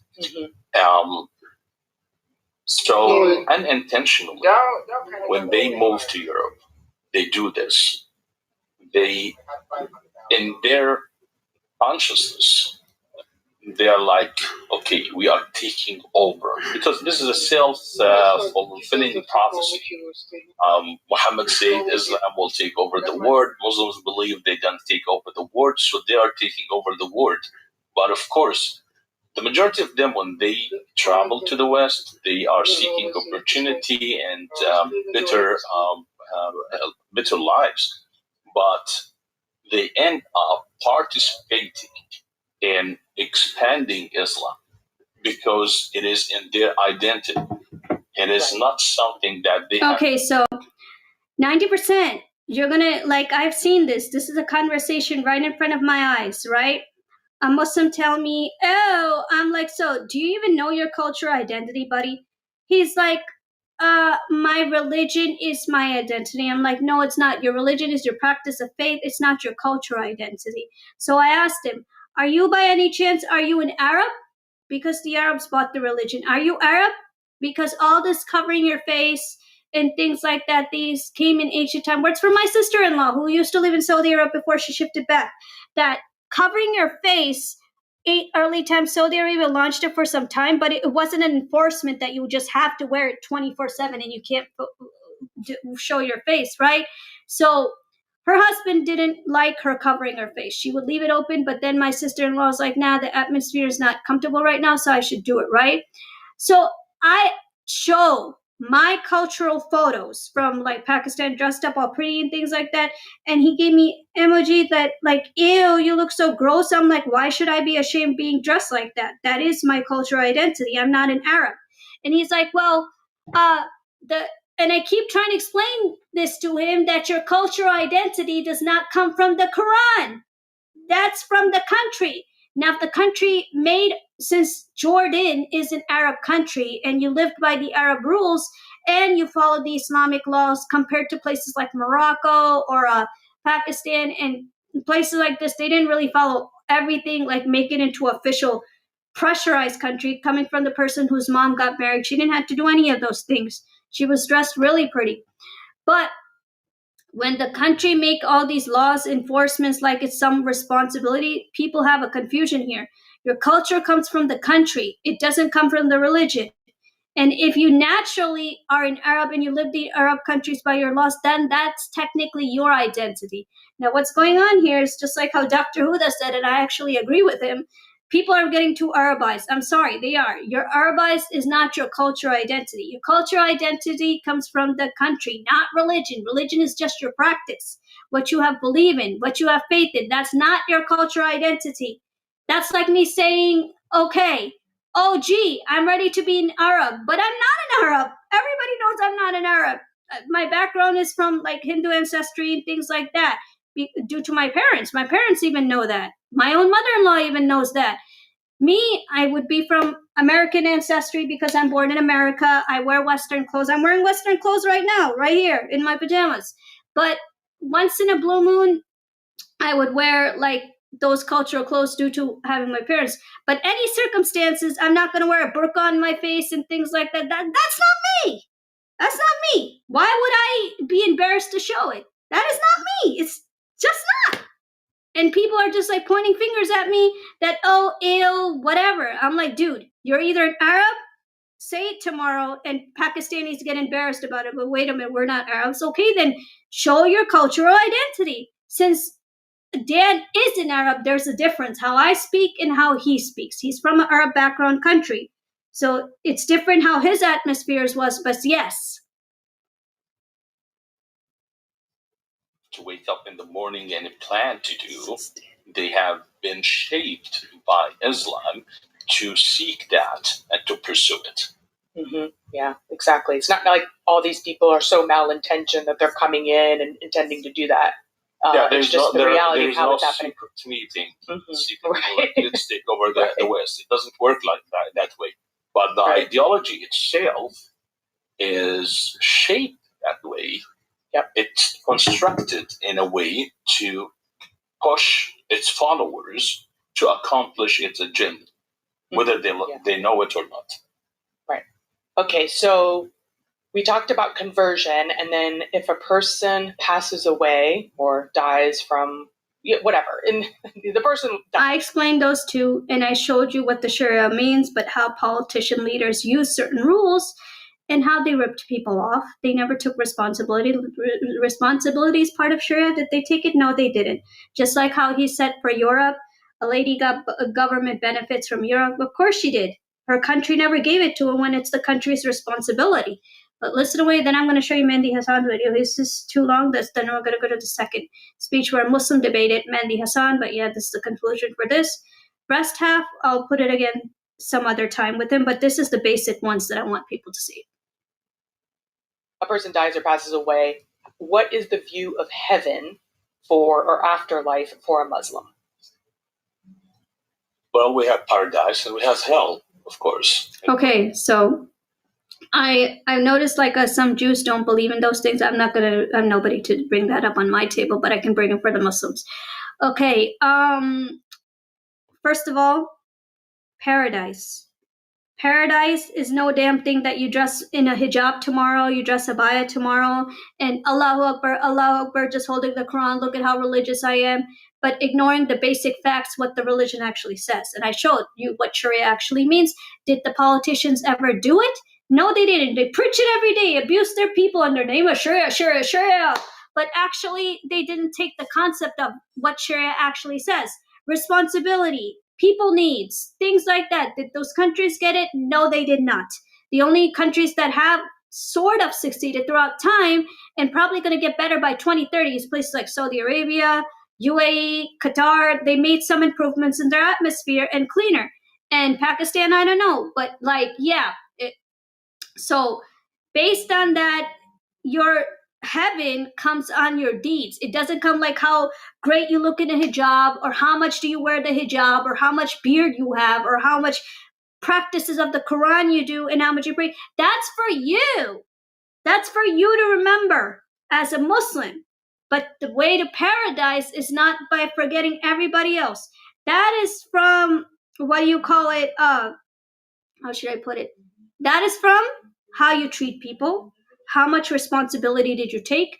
How much sacrifices did you make to help another, which is helping your neighbor means? All those things. And as you can see throughout time, like literally nobody has ever done those things. Nobody. I'm serious. Nobody has ever done those things. So what paradise are you talking about? You're not going to go to paradise just for wearing a hijab 24/7 or wearing a habaya 24/7 and having the Quran in your book saying, oh, that's not a Muslim, that's not a Muslim. Oh, you're a Muslim just for hating Jews. You're a Muslim for... Excuse me. Why are you supporting like guy like Assad and all these leaders who tortured Muslims, ripped up the people? And look at Assad's wife. I reviewed this before. Assad's wife was really advanced British Muslim wife. Look at Mamdani's wife. Is she wearing a abaya? No, she's not. She's dressed like a model. So half of the stuff that the Sharia says these leaders have never done. Sharia is a myth. Oh, in the name of Sharia, we need to do this. But what did you follow? And I'm telling you, the leaders didn't follow shit. Because if they followed everything what the Sharia says, today they wouldn't be ripping the people off. First thing is business. They did business for their benefits, not the community. As the Sharia say, look at your community. They didn't do it for the community benefits at all. So it amazes me how politicians, what the religion actually says, and what exactly have you followed. And the way Muslims' brain cells work, oh, if we're going to hate the Jews, or we're going to wear hijab, or we're going to wear abaya, and we're all going to go to heaven. No, your heaven comes from your deeds. That also includes treating fairly all races. Someone does you wrong, you be the smart one, try to let it go. Words from my parents. And do your best to inspire. The best way to help people learn is through education. Religion is for yourself. It's not for the world. It's for you to remember as a Muslim or a Christian or whatever, right? Your education system comes from based on what you educate your children. Even there's people who don't believe in school, but parents do teach them something. My cousin was a dropout, okay? He dropped out of school years ago when he was in like, what do you call it? Maybe in like 5th grade. After 5th grade, he didn't grow. He just dropped out, and my uncle stopped sending him. Today, in UAE, he's one of the billionaires, and he works with politicians. Now, people would think for a minute, how could you be a billionaire when you dropped out of school and you don't even have a high school education? In UAE, he has a really good job. He works with politicians, and he travels, and he gives his kids what they need. Of course, but that's on how you make the choices. Now, you can't just say, oh, but the religion says this. No, you are responsible for the choices you make. You cannot put a religion in front of that. And that's basically it before I go to the last documentary of Mehndi, which is a funny one, but yeah. But paradise was described in Islam by Muhammad as a place where you could find everything that you lack. That would be your flaws. Edwin in the 7th century Arab Peninsula desert.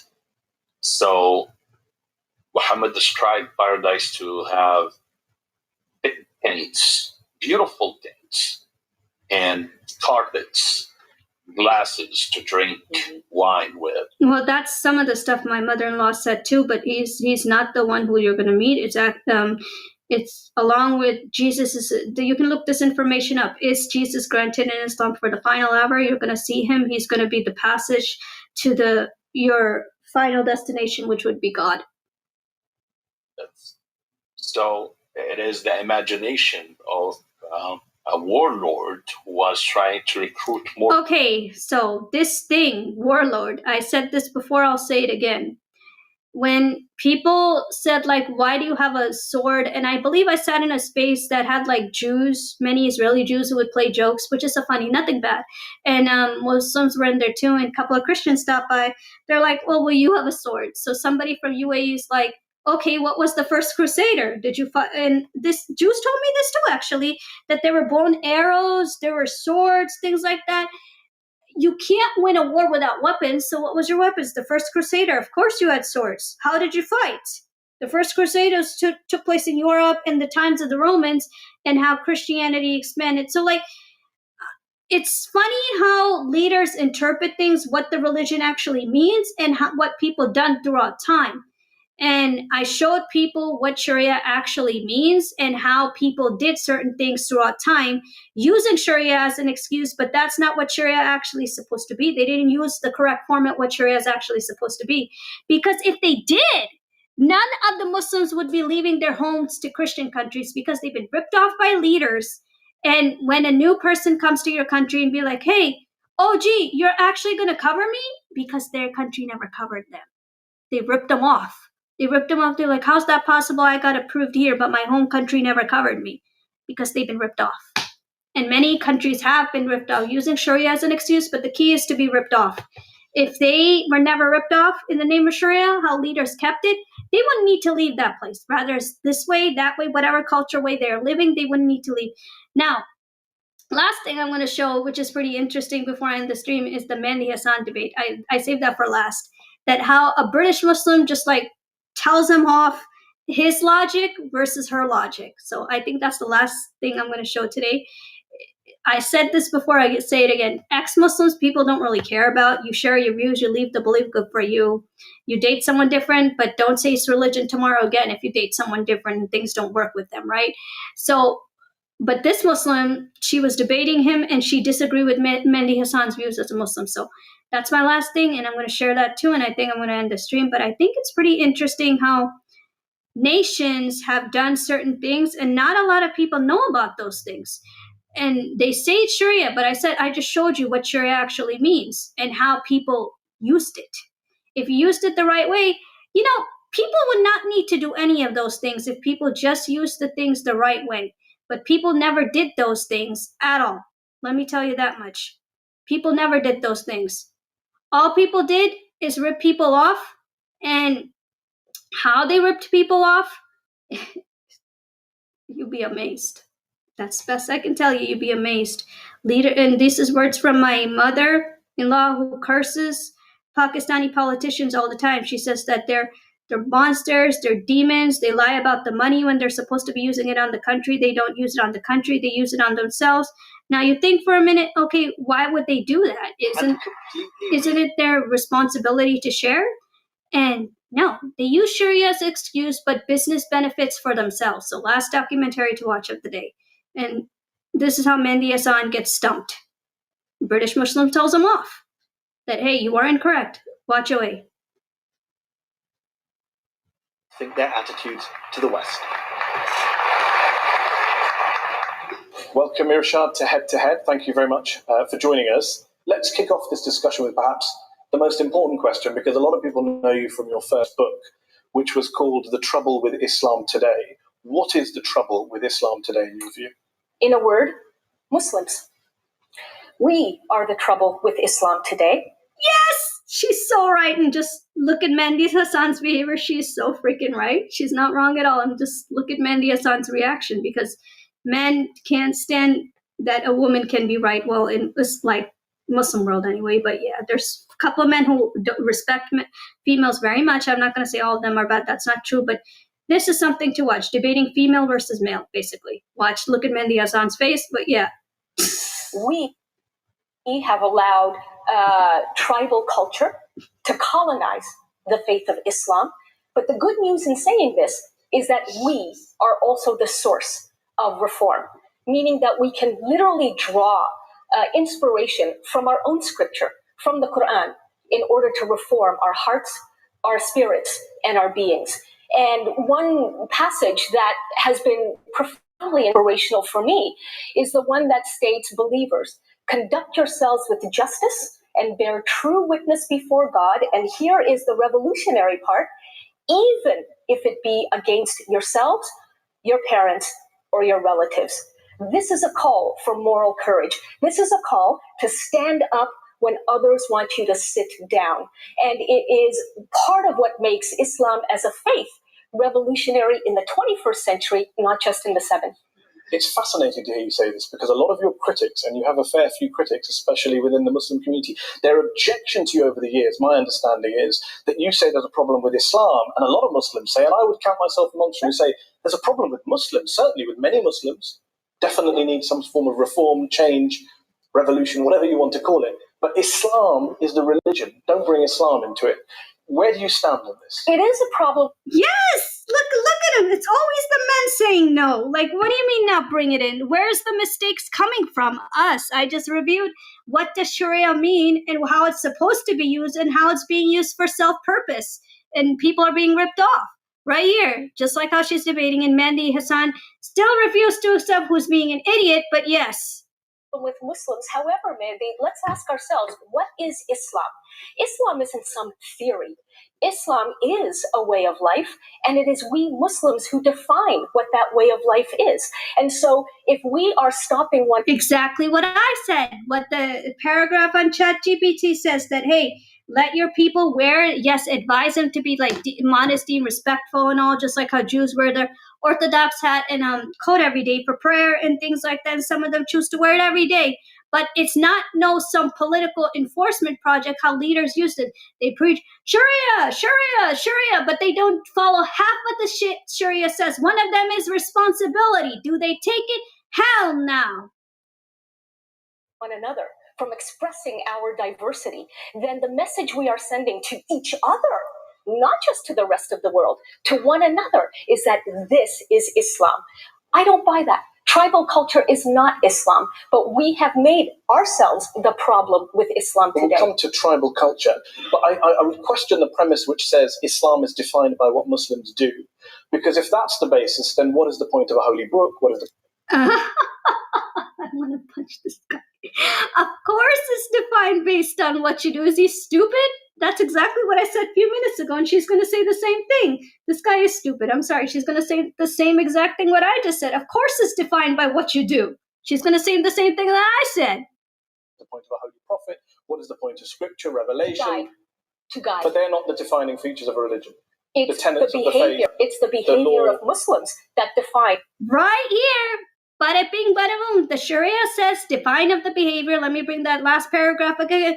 Define of the behavior, which is part of the Sharia law, just like how Sharia law says. Are you following it? No, you're not. You are being an idiot. Right here. Bada bing, bada boom. Exactly what she's saying.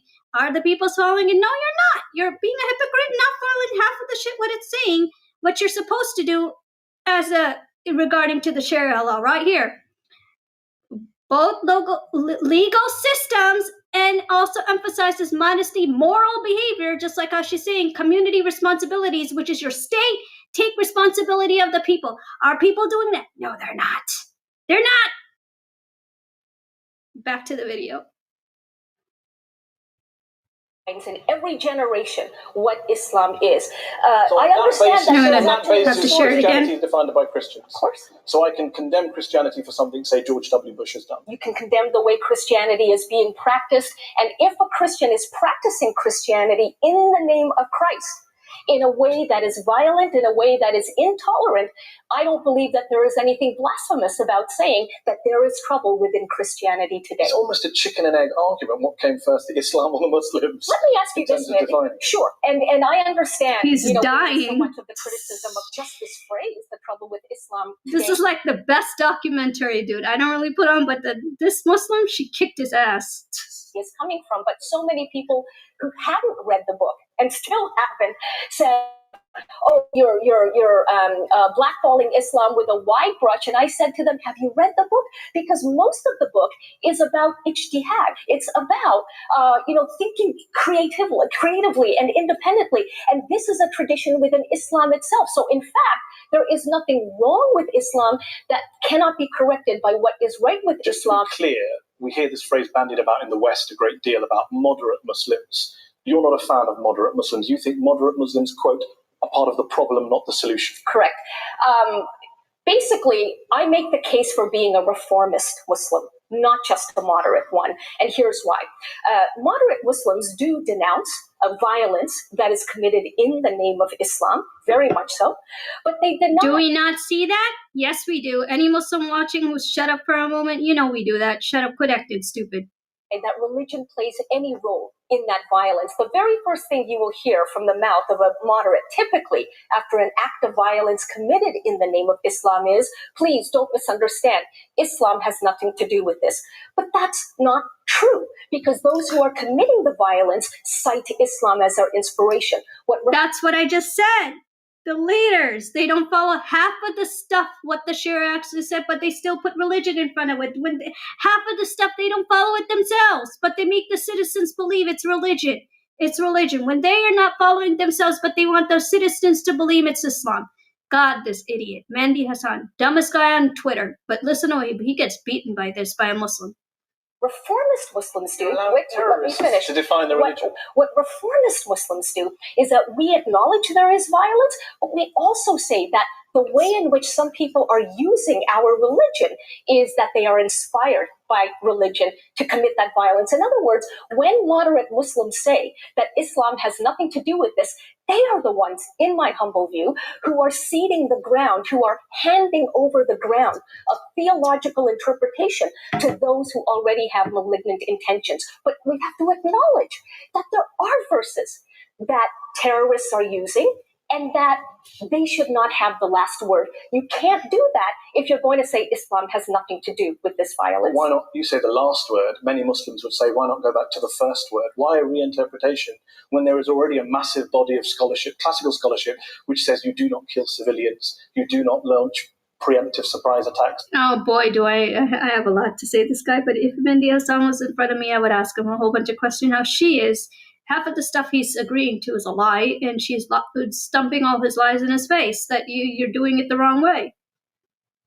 On innocent targets. So why get into this reinterpretation debate with people who don't really deserve to be debated with, because they are criminals, they're mass murderers, who are using the Quran as cover for their crime? When I talk about reinterpretation, I am indeed talking about taking away these malignant interpretations from terrorists. And so what many Muslims, and not just non-Muslims, will know about Islam is what makes the headlines today. That is why I use the word reinterpret, because already power is being given through our passivity, through our silence, relative silence. All power is being given to terrorists to define Islam. You say silence and passivity. I mean, I heard that in 2001. I remember after the September 11th attacks, people said, where are the Muslims? Even though lots of Muslim scholars around the world came out and condemned the 9/11 attacks quite quickly. No, not quickly. They had to be pressured into doing so. I think you'll find, for example... Look at all the guys just staring at her face. She's a rocket, dude. All the guys are just like looking at her funny. because she's right, and they don't want to accept that she's right about it. Sheikh Fadlullah, who was condemned as a Hezbollah cleric, and we can have a debate, who died recently, he condemned the 9/11 attacks within 24 hours. Most clerics For 10 years, I've been hearing 3, Muslims 4, 5 condemn years later. 9/11, condemn 7/7, and do so on the basis of the Quran. And yet you come here and you say that they're silent and they're passive. And I worry that you're playing into all sorts of stereotypes about Muslims that already exist. You know, I tell you what plays into stereotypes. What plays into stereotypes is the relative silence and defensiveness of Muslims who say, Irshad, you're empowering Islamophobes. When Muslims become defensive about this, what the message that they're sending to actual Islamophobes is, we have something to hide. Because now we're just getting angry and emotional over an argument like hers, rather than calmly debating it. If I say to you calmly and silence that the Quran condemns violence against civilians, the Quran does not justify Al-Qaeda attacks on the Twin Towers, I'll is give you that an example. defensive? Is that passive? No, is that silent? no, of course not. But the point is that there it is were Muslim progress. scholars in Britain coming out in 2001 saying this is against the Quran. The Quran condemns these things. But these are the same kinds. Remember when I said about the interpretation, made up your own interpretation? The Prophet's not here anymore. And they, just like how I showed on my ChatGPT, that how many leaders enforce their own personal preferences using religion. And that story still continues freaking today. And she's going to say right to the face exactly what I said. She's saying the same thing. Of people who have said things like Islam and the Quran in particular is just unequivocal, that if you kill a human being, it is like killing all of mankind. Not true. Exactly. Actually, the verse itself, chapter 5, verse 32 reads, if you kill a human being, it is like killing all of mankind, unless you are killing that human being as punishment for violence or murder or other villainy in the land. Okay? So I'm saying that moderate Muslims cannot simply sanitize what does exist in the Quran. We need to get real, we need to get honest, and we need to offer bold and competing reinterpretations of what is actually in the Quran, rather than putting periods and other punctuation marks that don't exist. Okay, well, let me bring in Sheikh Ibrahim Moghrez, Assistant Secretary General of the Muslim Council of Britain. He's an imam at several mosques in Leicester. Oh, here we go. Always making the females realize that, oh, imam knows the way. And who are the imams? Mostly guys, not really females, but yeah. Listen away, guys. This is the ending of the day. Mehndi Hassan dying on stage in front of an educated Muslim female, saying what it should be and how you're using it. Listen. You heard the verse she cited. Is the Quran, are Muslims behaving defensively about such verses? Are they hiding behind punctuation in your view? Well, I feel Irshad's also being very selective and putting the punctuation marks where they're not necessary. The verse of the Quran certainly talks about the sanctity of human life and the need for the preservation of human life and how wrong it is to take human lives. And when you extend your argument to say that it talks about except in response to violence or murder, but it is not for lay Muslims, people on the street, to take the law into their own hands. And when you say that we have not engaged with... And how many leaders have done that?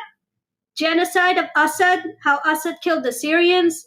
Flashback, Ayatollah killed his own people in the name of Islam, just like how this imam saying. How many leaders have took the laws into their own hands and done bullshit throughout with time? Didn't actually follow what actually Sharia stands for, but used their benefits by impersonating its own people. And so if they got raped, they don't care. Oh, it's okay. You know, it's religion. Try having their own daughter being raped. What the hell happens? Just like how this girl's saying.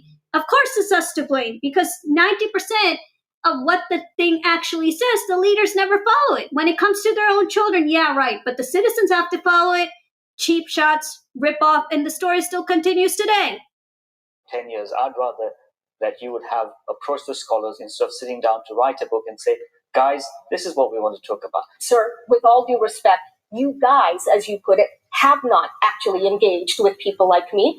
In fact, I've received a number of invitations from ordinary Muslims who are part of congregations all over the world who are excited about these arguments. But in every single case, no exaggeration, in every single case, they have written back to me to say, actually, I'm sorry, Irshad, the board has decided that they're not ready and the congregation is not ready to hear these arguments. You seem to be suggesting that this is the best thing since sliced bread, right?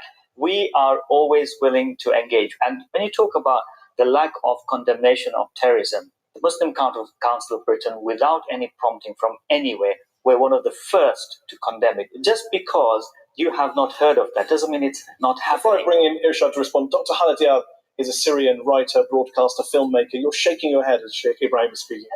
First, I want to say that I do agree with Irshad that the problem with Mehndi Islam Hassan, what a as religion loser. as much as the problem with us. She said the same thing, that I agree with Irshad. What a loser. Mehndi Hassan, she said it, that I agree with her. What a pimp. Of course he's going to lose, because we're right. That's the way you're interpreting is not what it's supposed to be. You're interpreting based on for your benefits. The Muslims, if we go back to what happened September 11 or July 7 in London, those people who did that, they believe they were performing an act of jihad, not an act of terrorism. And if you look to most of the videos which has been sent by those terrorists, they were doing that in the name of Allah and in the name of Islam. Miriam Francois Sarai is also here. She's a journalist, a broadcaster, an academic. What do you make of what Dr. Halakha? Actually, I think part of the problem is that they are going back to those verses. I've just been teaching a course on religious extremism, and the extremists are, generally speaking, politicized individuals who are operating in a framework where the dominant lexicon is Islam. That is the idiom of the society in which they operate. And therefore, in order to make themselves audible to the population, of course they express themselves by reference to Islam. This is a specialist area. When I have a medical issue or a legal issue or a financial issue, I will go to the experts. We're talking about spirituality. We're talking about religion and faith. We're talking about the hereafter. And I wouldn't want to allow lay people to start reinterpreting. You're seeing the experts. You're doing DIY Islam. No, spirituality Don't misunderstand me. I do very much understand, and I've heard it over and over and over again. And I remember in Indonesia when this point was made to me, and a scholar, certified scholar, sitting right next to me, said to the person making your point, sir, he said, if you're going to go as far as to compare spirituality to medicine or accounting, well, in medicine, there is a principle called first do no harm. You can actually sue a doctor for doing harm. Maybe we should be able to sue mullahs too for doing harm. Why are you against expertise? She's my hero. She's saying exactly what I've been saying for decades. Sue the mullahs too. You got it, babe. Whoever this babe is kicking Mehndi Hassan's butt, she's saying exactly what I've been saying for decades.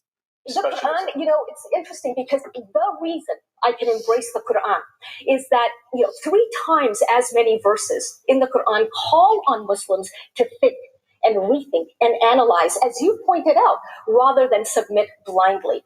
So by that criterion, actually all of God's creatures, Muslims especially, are called upon to keep thinking. It's not about expertise. It's about remembering, sir, that you are not God and I am not God. And therefore, none of us can claim to have the, quote, right interpretation. Would you get rid of all scholars, imams, mullahs, as you call them, anyone, get rid of all of it?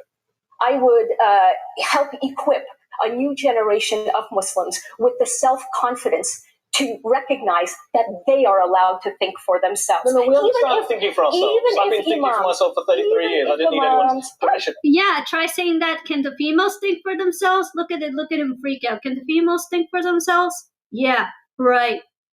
Taking advantage, because just like how she's educated in Britain and she giving females power means, oh, gee, the leaders have to take responsibility. Now, wouldn't they fulfill their needs to take advantage of their children? So why not just lock up the female and have them look after the kids and not worry about them, right? That's pretty much society right now, but yeah. I'm asking about specifically coming up with laws, understanding verses of the Quran, understanding traditions of Islam, understanding what ethics, Islamic ethics are. How can every single person just make that up as they go along? Surely in every religion, in every society, in every field of life, you defer to experts, people with specialist knowledge. Well, again, you and I don't have. Well, wait a minute. As we found out with the 2008 global economic meltdown, which was not predicted by the experts often aren't experts, okay? So let's stop playing the power game, Mehndi. Let's stop playing on the terms of people who call themselves experts and who like to use their power as a cudgel, as a sledgehammer over everybody else. Who are the people you know in your view? Who are the people you ask? Who I ask? Yeah. If I'm thinking for myself, but I will tell you, hold on. Certainly. Everything. But wait, you don't need any help in understanding the Quran, the tafsir, the interpretation, the history, the ethics, the one context. of the most common questions that I get from young Muslims is about interfaith relationships. I'm a Muslim. I've fallen in love with a non-Muslim. Yes. Is there any hope for us? And they usually say something along the lines of that my parents and their imam insist that Islam, stops interfaith marriage. Is that true? Rather than me giving them my personal interpretation. She's right. I mean, the book says you can, but the imams prefer you don't do it. I'm telling you, my cousins did it.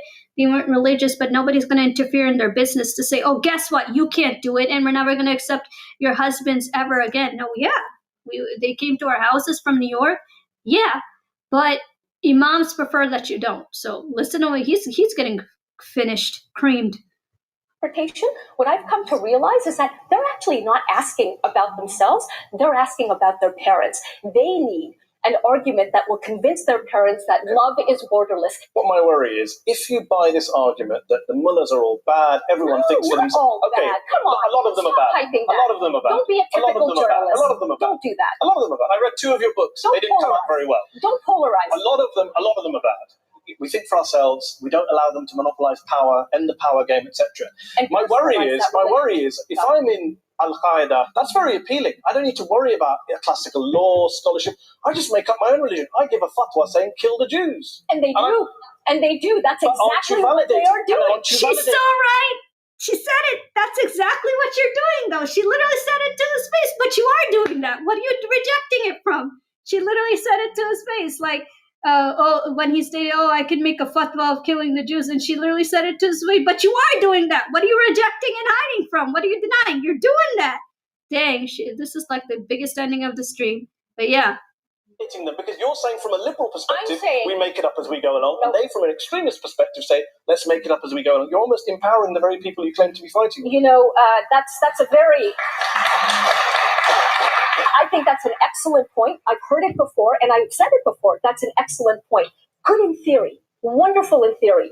But again, I live in the world of reality. And the reality is that people like this already exist. And this is why progressive thinkers, and I wish there were more people in positions of religious authority who would take that power and actually democratize ijtihad, so that young people know that they are worthy of thinking about these issues for themselves, yes, in a nonviolent way, but actually developing that personal relationship with Allah rather than believing that they are here to worship Allah's self-appointed ambassadors. And just to be very clear before we move on, just for the viewers, you talk about ijtihad. How do you define ijtihad? Ijtihad is Islam's own tradition of independent thinking, of critical reasoning, of debate, dissent, and reinterpretation. And yes, I have heard 1,000 times that only certain people are allowed to exercise ijtihad. But even that is up for debate. Well, let me just come back to the point you made a moment ago. You said, let's not play the journalism game, let's not generalize. The polarization game. It's a very good point. I'm glad you raised that, because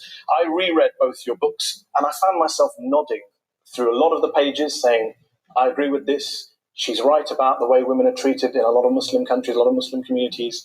She's right about violence, predilection for violence. She's right about a lot of areas, ignorance, critical thinking, a lot of things. But here's where you and I differ. I read your books and I see only polarization. I see you painting in primary colors. It's all black and white. It's West is great. Muslim world is all backward. They don't think for themselves. She's going to act just like me. Mehndi, his son's crying like a baby, bro. Like, West is great. What do you mean by that? La, la, la. He's crying like a baby, bro.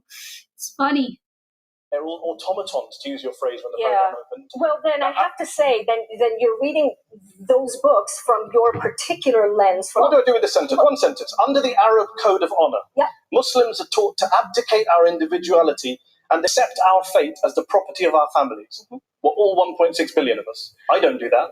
My parents didn't do that. None of my friends do that. When you say 1 billion Muslims need permission to think, you're not just talking about Arabs. I'm saying that there is too much fear still among the new generation. When I went to Cairo 5 years ago, even, a massive protest against the Mubarak regime, young woman comes up to me and she says, Irshad, I know you get a lot of questions from young Muslims. Here's mine. She said, I have fallen in love with a Jewish man and I don't know how to tell my parents. She said, here I am putting my life on the line to achieve political change in my country of Egypt, but the more frightening thing for me is to speak with my own family about love.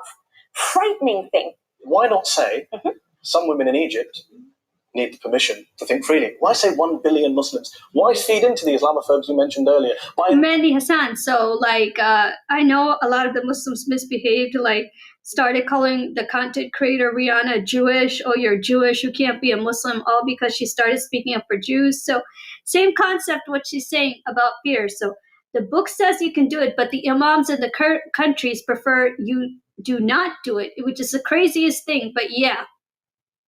Implying that 1 billion Muslims do not think for themselves. Again, when you read my point in its context, you understand that I am giving shades of gray and nuance. But of course, like any person who's making a particular argument, you make particular statements in order to drive the point home. But if you're trying to win over Muslims and reform the community, when you say things like, we have to own up to, quote, Muslim complicity in the Holocaust. Yes, Muslim complicity. As there was Am I complicit in the Holocaust? I think that anybody who denies that Muslims played a very important role in the Holocaust, a Palestinian Mufti, I think, is your example. More than just a Palestinian But what about all the Muslims who died fighting Hitler?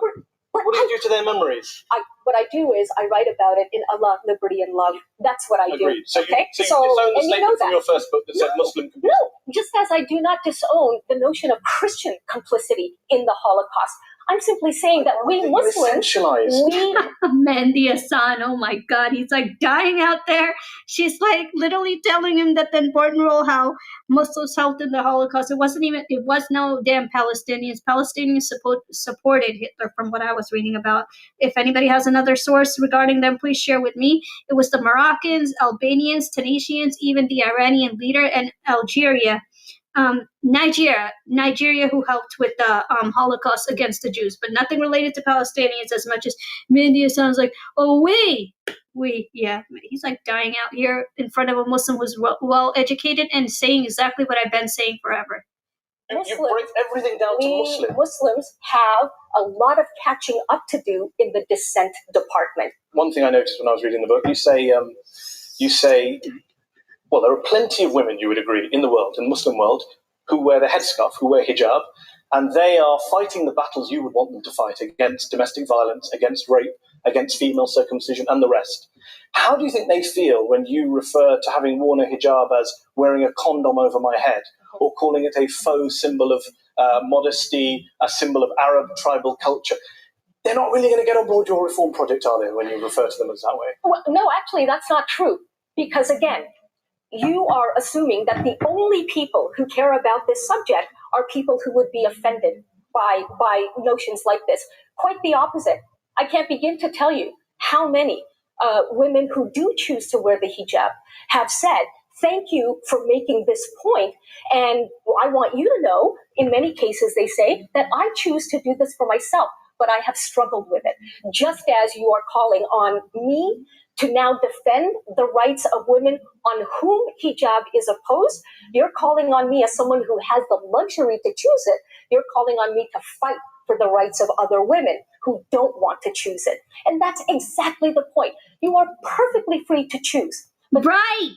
Stop saying that hijab is an enforcement.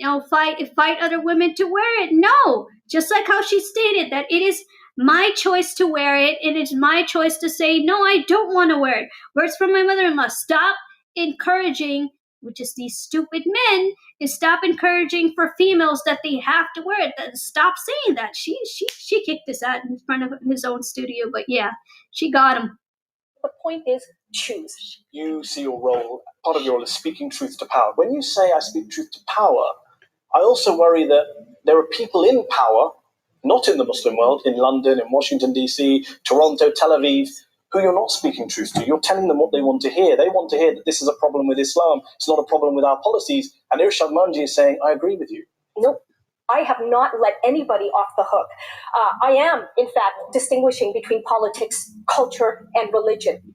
You talk about the Armenian genocide in 1915, carried out by the Turks. The Turks deny it was a genocide.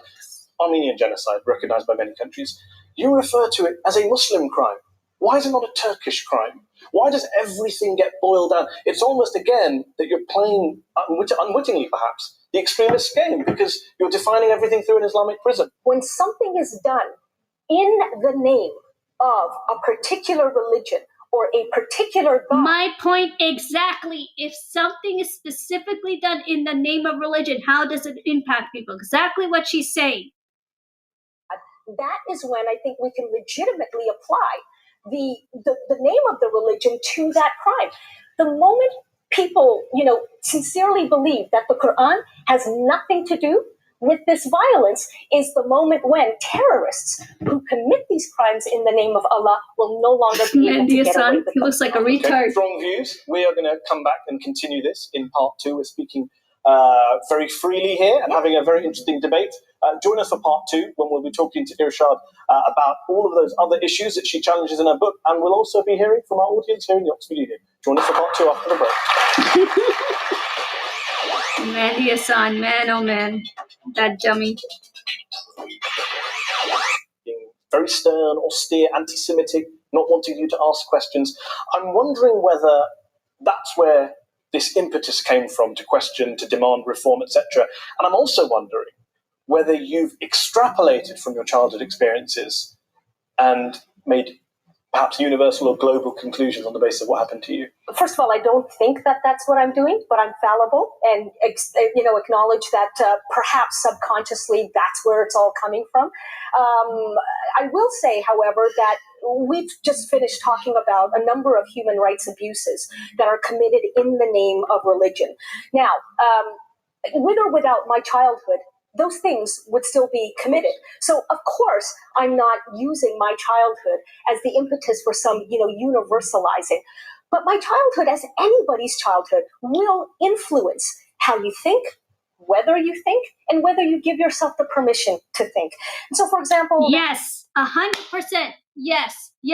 So, for example, even today, even though some people are acting retarded, doesn't matter who you are, like, oh, I'm going to teach my kids to hate Jews, or I'm going to educate my kids to hate Muslims. Hello, if your kid ever finds out a Muslim was nice to him or a Jew was nice to him, and you specifically said that, you have to hate him, but the religion does not say specifically you have to, and he discovers from him or herself, you're going to look like a retard in front of your child. That's what self-thinking comes in, and exactly what she was saying, exactly what I'm saying, that let people decide for themselves what seemed proper versus the interpretation.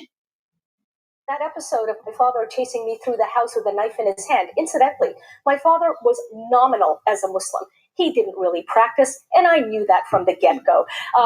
But that one night, I flew out of my bedroom window and crawled up to the very top of the roof. And as I surveying the neighborhood, I remember making a pact with myself and with Allah that I'm going to use education, not just for my own liberation, but also for the betterment of whoever else is around me. This is a young woman's journey to reconcile her faith with the freedom that she has been given in a part of the world in which her own parents did not grow up. And one could say that this is the kind of journey that a whole generation of Muslims is also undergoing right now. Do you believe that your experiences, say, for example, in a madrasa where you weren't taught about other faiths, you were taught a lot of hateful things, a lot of ignorant things, I get the sense that you think that's a common experience to many other Muslims and many madrasas? No. And, I've not said that, and I wouldn't say that because how would I know? But certainly, I use not just the experience of what happened within the madrasa, but also, Mehndi, remember, when I talk about being kicked out of the madrasa for asking too many questions, I also make the point that I did not leave the faith. Why? Because even at that age of 14, I realized that maybe this is just an She said it, that even after seeing so much violence or being like threatened with a knife, almost anything you could possibly think of, she still didn't leave the faith. Now you think, why for a minute, but you all saw that, blah, blah, blah, it's fat. She said it, that no, I still didn't leave the faith. The bottom line, if I say use your eyes, don't fall for the interpretation. Note certain things, like why do certain people look like that, like those who are interpreting it, like the politician leaders, and the citizen looks like that. These are things you need to monitor. I just showed everyone what Sharia is actually supposed to be and how people have been using it for decades. If Sharia was so successful and the leaders used it the right way, then all these citizens wouldn't have to leave. They wouldn't. It's a shock for them to leave, and they're like, oh my God, a government's going to cover me? Because their own government, whether it's the Sharia way or not, they haven't done justice to serve its people, what the Sharia command, and they've been making benefits well for themselves as leaders. Individual, this teacher of mine, who is telling me the wrong things about Islam, and so I need to figure this out for myself. Those Muslims who didn't go through that journey, who didn't have those experiences, do you understand why they perhaps, when they read your book and the chapter says, thank God for the West, we owe the West our ability to critically think and question, they don't agree with you. They think, well, I didn't have that experience. I don't write that we owe the West our ability to think critically. Not at all. In fact, a huge part of my argument is that, again, Islam has its own tradition of critical thinking, and that there is nothing except for petty politics that should stop us from rediscovering that tradition in the 100%. I've been saying that for a decade. 100%. The politicians are the key toxic throughout history who preach their own laws versus what the interpretation actually says. 100%. She's got it. She says exactly what I've been saying for years. 21st century.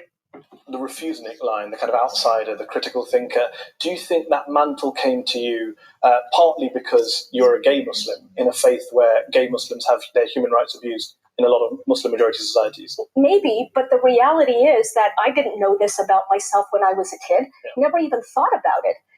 So I personally don't think that if I was straight, I would like to believe that I would be arguing exactly what I'm arguing now. But only Allah knows. I just want to bring in Sheikh Ibrahim Mogre, still here, who is an imam in several mosques. When you hear about Irshad's journey, what do you say to those people who do say, Muslims and non-Muslims, that mosques are places where, not just Irshad's mosque, but other mosques are places in the West, there is this accusation, where children are being indoctrinated, brainwashed, being taught all sorts of reactionary things? I pity the teacher who threw you out for asking too many questions. One of the key reasons what makes me go to madrasa to teach every single day is looking forward to the kids asking those questions. You are shaking your head once more. Yeah. I was brought up in Middle East as a child in North Africa, in Syria, and in several places in the Middle East. And Islam, which I was taught, it was very strong and brutal Islam, where you as a woman should not do many things because you are a woman, because you are an inferior creature to man. You can't ride bike because you are a woman. You can't walk in the street. Remember USSR, which is Russia now? Yeah, many countries have did those things, but listen away. On your own because you are a woman. Islam, which I knew when I lived in the Middle East. And actually my journey from Middle East to the West, at certain point I was thinking of Islam as a very, very brutal religion to women. However, when I came to the West, I had an opportunity to really discover my faith and really to reconcile with my faith, because I will tell you, we have ability here as women to debate with the scholars like Sheikh Ibrahim Mogre and other scholars. We are allowed to go to the mosque. We are allowed to talk about Islam, and also we learn about democracy and freedom of speech. We're talking about embracing Irshad and not being hot. Look at this idiot. He's losing it. She's right. She's not wrong. And then Mehndi is just like freaking out, like, why is everybody agreeing with her? It's just unbelievable. But yeah, she says exactly what I said. Don't leave the faith, challenge it. But yeah. Gosh, I read through your book and I see that time and again, you and I would argue, both hate the violent extremists in our religion. We hate the people who were treating Dr. Haladiab badly. We both agree on that. We don't like what they do. We don't know what they stand for.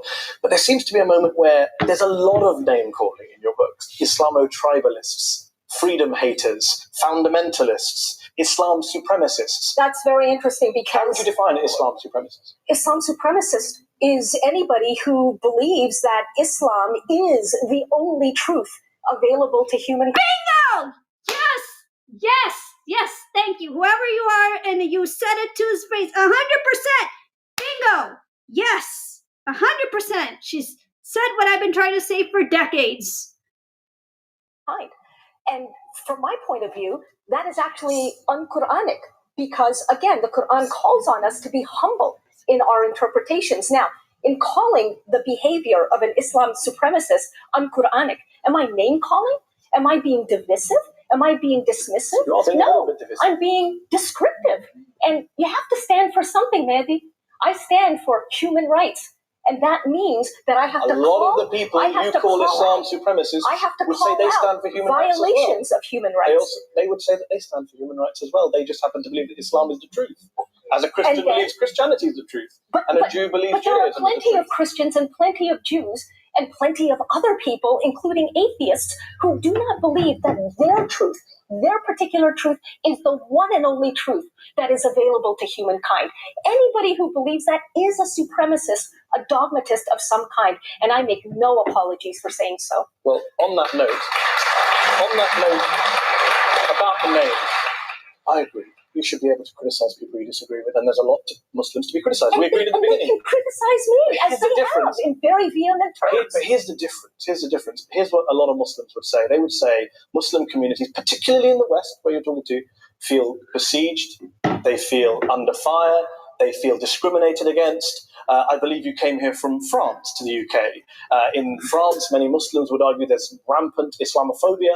And there's very little context of that in your book. The point is that, if we Muslims are going to claim to the rest of the world, as we should, that we are a diverse lot, then that diversity needs to be heard and felt from within. Agreed. So if we're suppressing each other's freedom of expression, then we are the first people to be stereotyping ourselves. Diversity begins Put yourself in the position of a Muslim male or female who is living in an area in Europe where the far right are on the rise. There's racist attacks in your street or in your community. There are politicians saying they want to ban your meat or your clothing. And here comes Irshad Manji to tell you that the problem is all of you lot, not the West, which gave us the Enlightenment and freedom and democracy, and doesn't engage with the far right and the discrimination. Again, if we're going to become ultra-defensive about the need for critical thinking in our faith, then the message that we convey to the very people whom you say are Islamophobes is that we have something to hide. And that's why we get angry, and that's why we, hurl fatwas at one another,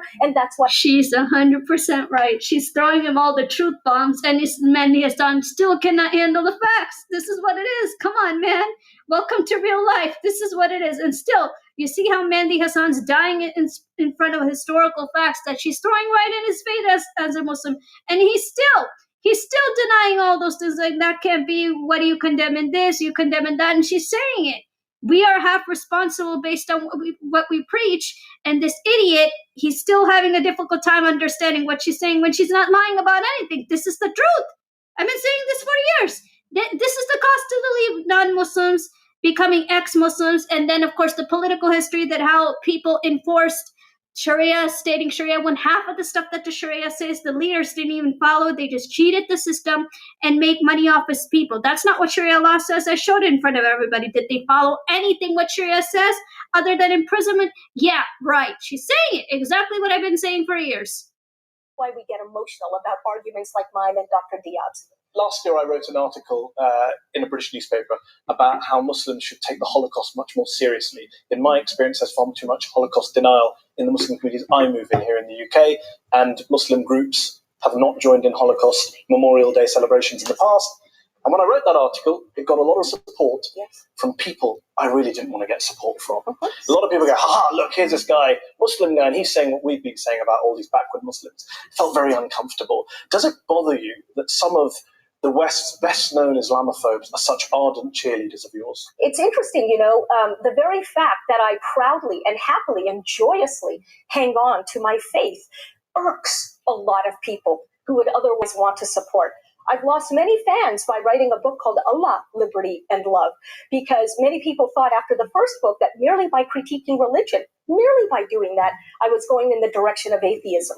The exact opposite has happened. I've deepened my faith with God and have therefore incurred the wrath of many people who would rather that I ditch Islam. And I haven't, and I won't. I'm the same way. And she's saying exactly what I've been saying for decades. Even in 2026, my answer is the same. It's how you preach it. It's how you interpret it. It's how you enforce your own laws. versus what the text actually encourage you to do. And she's saying the same damn thing, that it just made it wider. Yes, many people told her, like, we see ex-Muslims today, they left it, but no. I would rather challenge it and say for what it is, and challenge people like Mehndi Hassan, like she is today, and he's rejecting what she's saying, when that is the truth. That's really what you're supposed to do, but you just don't want to do it. Criticised for sharing platforms and going to events with members of the so-called counter-jihad movement, kind of American far-right, Sharia law obsessives. But I've also shared platforms with people on the far left and people in between. The point is, honest conversation is important and needed everywhere. And rather, I would have a faithful Muslim speaking truth to that power, to right-wing power, when I'm facing them, than to just leave that space empty and cede that territory to these folks altogether. Won't do that. Let's open it up to our audience here in the Oxford Union. Gentleman here in the front row. Thank you. I admire your spirit and love the passion with which you speak. And I know you're a passionate advocate of freedom of expression. And as I understand freedom of expression, that involves tolerating bigots, tolerating deeply offensive opponents of your own views. Now, do you really see that as compatible with Islam? Because as an atheist standing outside of this debate, it doesn't come across that way, Islam. And it doesn't come across that way precisely because behavior is not living up to the theory of Islam, which is why... Just like Sharia said, your behavior is your biggest impact in the religion itself. Just like how she's saying, it's part of Sharia, behavior. Yeah. And who does behavior enforcement? And like, how should I describe this? A perfect word. Who gets ferocious and possessive? The leaders do on its people. Your behavior is your biggest impact, which is also part of Sharia. Muslims are the problem or the trouble with Islam today. Do I see freedom of expression as compatible with Islam? You're looking at somebody who lives both realities every single day and does not feel at war with herself for doing so. So once again, the beautiful paradox here is that belief in one God obliges believers to defend human liberty. Lady here in the third row. You've spoken a lot about clarity, about being sincere. You've been trying to contextualize your books, and I have read your first book, I haven't read your second.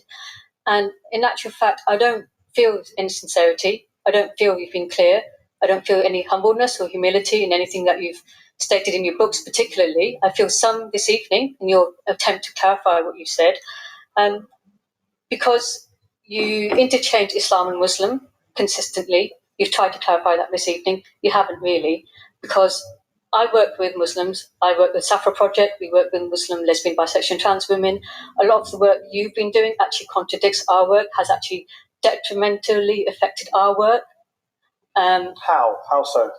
Because you haven't clarified, you've generalised. You said, oh, let's add a context. You add a context in this debate, but in your books, the books that millions of people read, does not contextualise. It generalises and it essentialises. When you say more people need to speak up, we don't get the platform.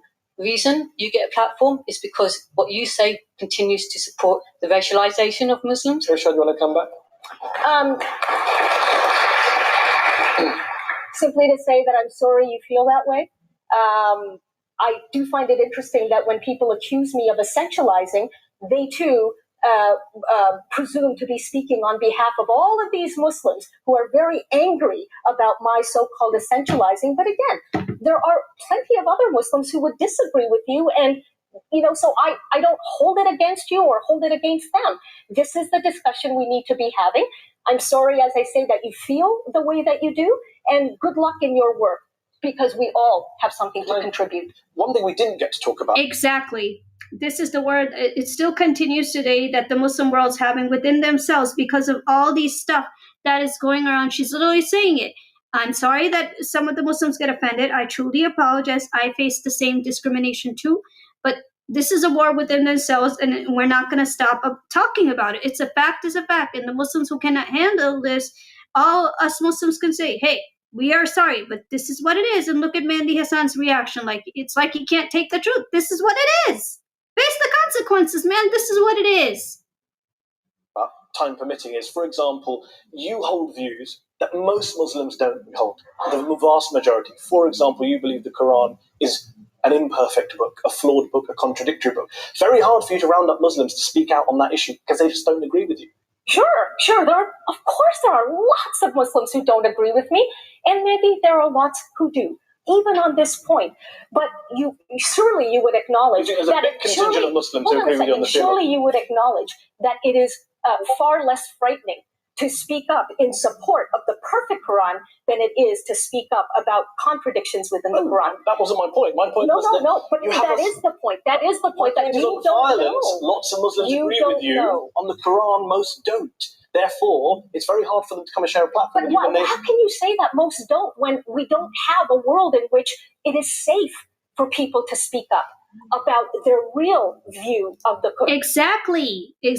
That requires the Sharia law and behavior to let people. But then again, if you're going to manipulate the people, just imprison the people in the name of Sharia law to actually let them talk, then yeah, there's a problem. There's a really big problem. Exactly what she's saying. And still, retarded Mehndi Hassan refused to listen. Muslims included, or Muslims especially. How can you say that most don't? To the gentleman there, right there, yes, you who was at the back, who's been waiting there. Hi. Yeah, I was going to say, it's very hard to think of any injustice you could expose that couldn't potentially be exploited by people with a bad agenda.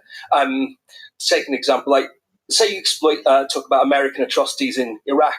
I mean, Bradley Manning leaked, film of Americans shooting civilians in Iraq. Now, potentially some jihadist could use that as propaganda. Is that an argument you shouldn't expose that? Or should you expose all injustice? You can get anti-Semites start putting stuff about, the Jews. If I put something criticizing Islamism, I get people who hate Muslims agreeing with me. Right. And that's a very real fear that many Muslims who have talked to me have. That if I say something, how is it going to be held against me? Who's going to use it? But that becomes a self-imposed censorship in that case. If we want the world to see us as the diverse community that we are, then we have to give ourselves the permission to be diverse. And that means lifting the lid on our own censorship. But why not also, this is to come back to the gentleman's question. So, for example, Ziauddin Sardar is someone you quote in one of your books. He would call himself, I don't know if he'd call himself a reformist scholar, but he attacks Islam, Muslims, Islamic interpretation. Islam? Well, no, he doesn't. He is very critical. I'm a great admirer of his work, but he's also written a book attacking US foreign policy. Mm-hmm. Do you think you would have a little bit more credibility in the Muslim community if you did that too? If you said, okay, I'm going to attack Muslim extremists, but I'm also going to attack the neoconservatives who want to start wars in the Middle East or whatever it is. Yeah. Would that give you more credibility, do you think? Probably, and strategically, but again, I'm not... But wait a minute. Once speaking truth to power, speaking truth to all power. Maybe, sure. And here's the reality. There are so many people who are speaking truth to neoconservative power, and rightly so. The world doesn't need me to be doing that. My question is, what can I contribute to the wider discussion about justice? So just like I'm not going to write a book about the trouble within Christianity simply because there are plenty of people who are already doing that. Same thing in this case. Let's take another question from the audience. Is that lady here on the end of the front row? Yeah, I'm interested in just following this up about change on the ground, and particularly in respect of polemics and women's rights, for example, minority rights, which are very sensitive. And there are people at the grassroots trying to change debate, trying to influence actual people's lives, when the polemics and the kind of elite debates that perhaps we're all having can actually shut down debate. How do you envisage bridging this and moving forward? By encouraging honesty. And that's really very key, because even grassroots activists will tell you that there's censorship within, that there are abuses of power within, and because there are ideologies, correct ideologies that must be supported in the name of any particular cause, you wind up actually having very little honesty in some cases. And I already demonstrated one. What has the Sharia said and how the Sharia is being used for decades. That's why Muslims end up leaving their countries or becoming ex-Muslims, because they've been being ripped off for decades in the name of Sharia, but that's not what actually Sharia encourages the leaders to do. But they've been doing it in power. My unique, self-chosen, but personal goal is to help people of different backgrounds actually engage with one another in ways that answer the following question. What can I learn about you that I didn't already know? Gentleman here in the second row on the end with his hand up. You talked about having friends or rather sharing platforms with people and having honest relationships. And I wonder to what extent you have honest, open friendships with traditional Muslim scholars who are representing their traditions, which go back, generations, and are voices of moderation, because you seem to be undermining them as opposed to empowering the very people who are doing all the hard work on the ground. Right. Well, I can only tell you that now more and more traditional scholars are willing to engage. In the past, they haven't been. And not because they're bad people, not at all, but because they too have feared the stigma of in any way sharing a platform with Irshad Manji. I think people are getting rather fed up with that. They're getting tired of courting the approval of, some spokesperson. So once again, signals of hope, signs of hope. This lady here. I think what sort of can become an issue here is that we have this idea that there's this monolith of Islamic expression and that everyone is backwards and everyone has some very archaic ideas. I think it's a shame if we are tarring the whole of the Muslim community in the West, in the East, with this one brush. And I think sometimes you can play into that. Tarring everyone with the same brush. I'll be more careful going forward. Gentleman there. I agree with you. There's a fragmentation of religious authority in the world today. But if Islam is what Muslims do and how Muslims live and the context in which they live, why keep going back to the religion and to the Quran? Do you think that if we edited out all the verses in the Quran... Look, I already demonstrated the living, okay? And what Sharia actually says and how the leaders use it. So for the living would be how the leaders provided you a better living, like a better living in the name of the religious state, give you better opportunities, give you better homes, give you better medical preferences, things like that. But instead, you've been locked up in your house, like places like Libya, Syria, Jordan. Like I said, I don't know, but the only places who have made serious improvement would be places like Saudi Arabia, UAE, Qatar, places like that. They made some improvements, right? Then nothing at all. But that's not how they're using it. So instead, in the name of Islam, I need to wear my abaya, I need to wear my burqa, and I need to have a beard on my face, than to actually understand what it says. Your culture comes from the country. Now, if you're naturally by-born Arab or a by-birth Jew, you're going to wear what the book says, like a hijab, or how Jews wear the hat, and your long abaya dress and how Jews wear their coat. The Arabs naturally do that, but not every Muslim is a biological Arab. So you're going to practice the religion with your biological culture identity, which comes from the country, and not every single Muslim country is an Arab country. Some Muslims really need to understand, but yeah. Which are violent or patriarchal, that there wouldn't be militancy in the Middle East, or that domestic violence would end. Don't you think Islam isn't the problem and it isn't the solution? That's what Islamists say. Islam is, in the end, a distraction if you're talking about the politics of the Muslim world today. I don't think it is a distraction. And going back to Mehdi's point about trying to win hearts and minds, I remain a Muslim for a very sincere reason, because I love Allah. End of story. The reality, though, is that when you come from within the fold, you can say to fellow Muslims that, look, the Quran itself, we can draw inspiration from it. People need to hear that there are these verses in the Quran, and it is shocking, and I would say very, very sad, that more madrasas are not teaching these aspirational verses to their children in order to... Exactly! I've been saying this forever. My mother-in-law, who's 80 years old or in her late 80s, she's saying this too, that is there, but it's the country and the preachers and all these people who never taught it, because that's going to encourage people to have freedom. And when they have freedom, then the rulers are not going to make money anymore the easy way. They're going to have to find another solution to make money, because then the most of the 50% profit of the Islamic State money is going to go to the people than the actual leaders. Now, wouldn't it? Common sense. To have them really understand that as children of God, not slaves of God, as children of God, they have the capacity to make a difference within their faith. You say you stayed a Muslim. You say, I remain a Muslim, sincerely. Yeah. How would you define that? How would you define that? Just believing in God? But would that not just make, how is that different to a theist who believes in God without believing in the Maybe Quran, it's the not. Prophet? Maybe it's not. And therein again is, one of the things that we have to think about. Why do we need to be so different or so special from other people who believe in one So God? believing in the prophethood of Muhammad, which is one of the conventional beliefs, you don't think is a criteria for being a Muslim? You don't have to believe in the prophethood? I believe in the prophethood of Muhammad. You believe that's a I do criteria. believe in the prophet. But should that be a criteria for being a Muslim as it conventionally is? I don't think so, because what has happened is that in making that one of the criterion, we have inadvertently, as Muslims, many of us, and I would argue most of us, have put Prophet Muhammad on a pedestal, when he himself reportedly said, "I'm just a human being." Exactly. And how did the preachers, like the countries, made people believe and Muslim believe in our countries? Like Prophet Muhammad is the only thing, just like how Dan said, my first video about Dan's questions and how he was asked, those are like the basic questions.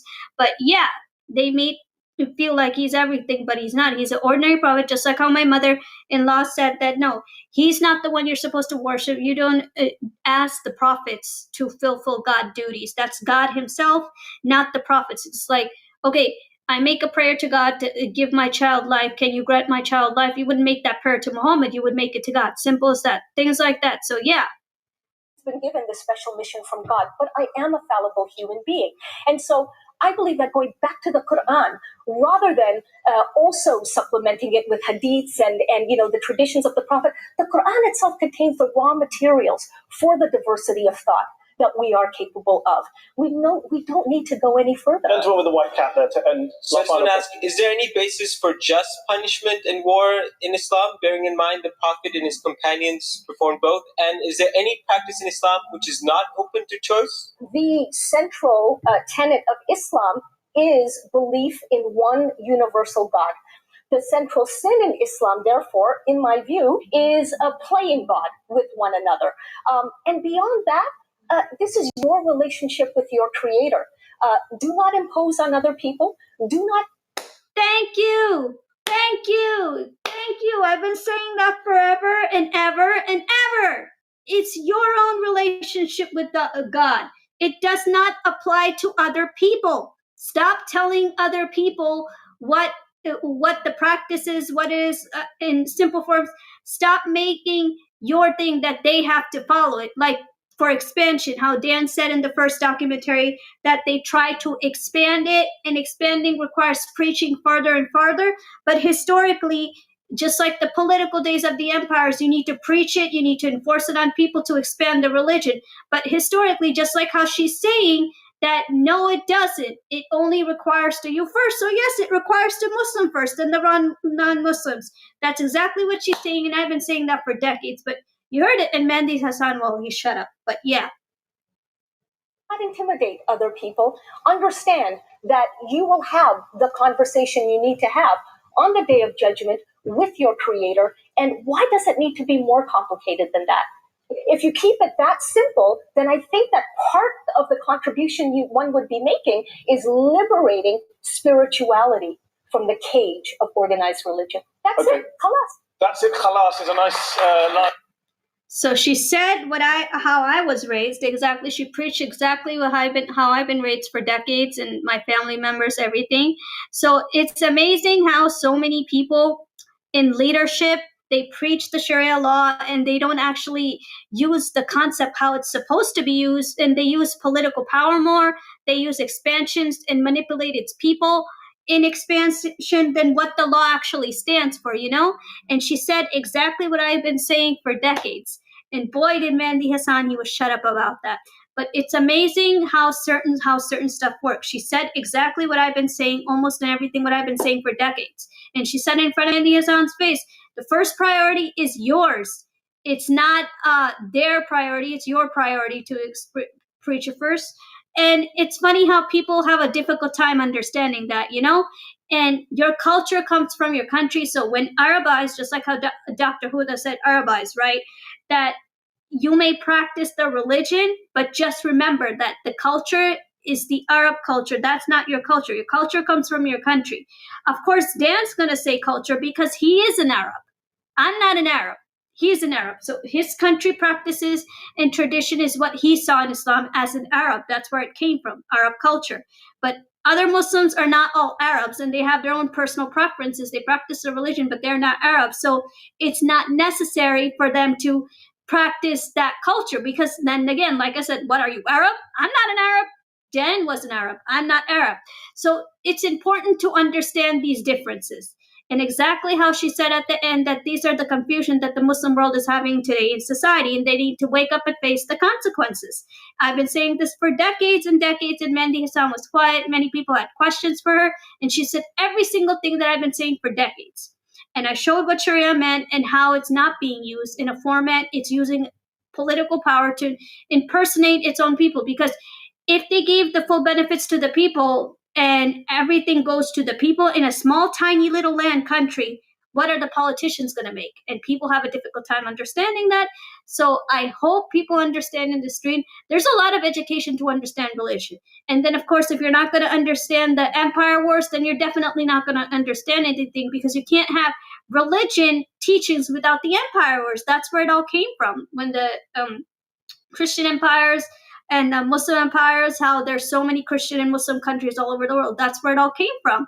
And if you're not going to understand leadership from the past till now, you're definitely going to not understand what the differences come from and how people use shit, even to this time period of 2026 today. So it's important to look at those things. So you all, I hope you enjoyed my stream. And this was a long one. This is probably like the longest stream I've ever done, but it's worth for people to understand. So I hope people have a better understanding. Thank you for coming. And I think I'm not going to stream on Friday because this was my longest one. You'll have to wait for next week. But I'm glad you enjoyed the show. I bought Dan today, and I bought Irshad today with Mehndi Hassan's debate on Al Jazeera. And yeah, there's more surprises with time. So I'm glad you all just enjoyed my stream. Take care, y'all. It was long, but hey, it was funny.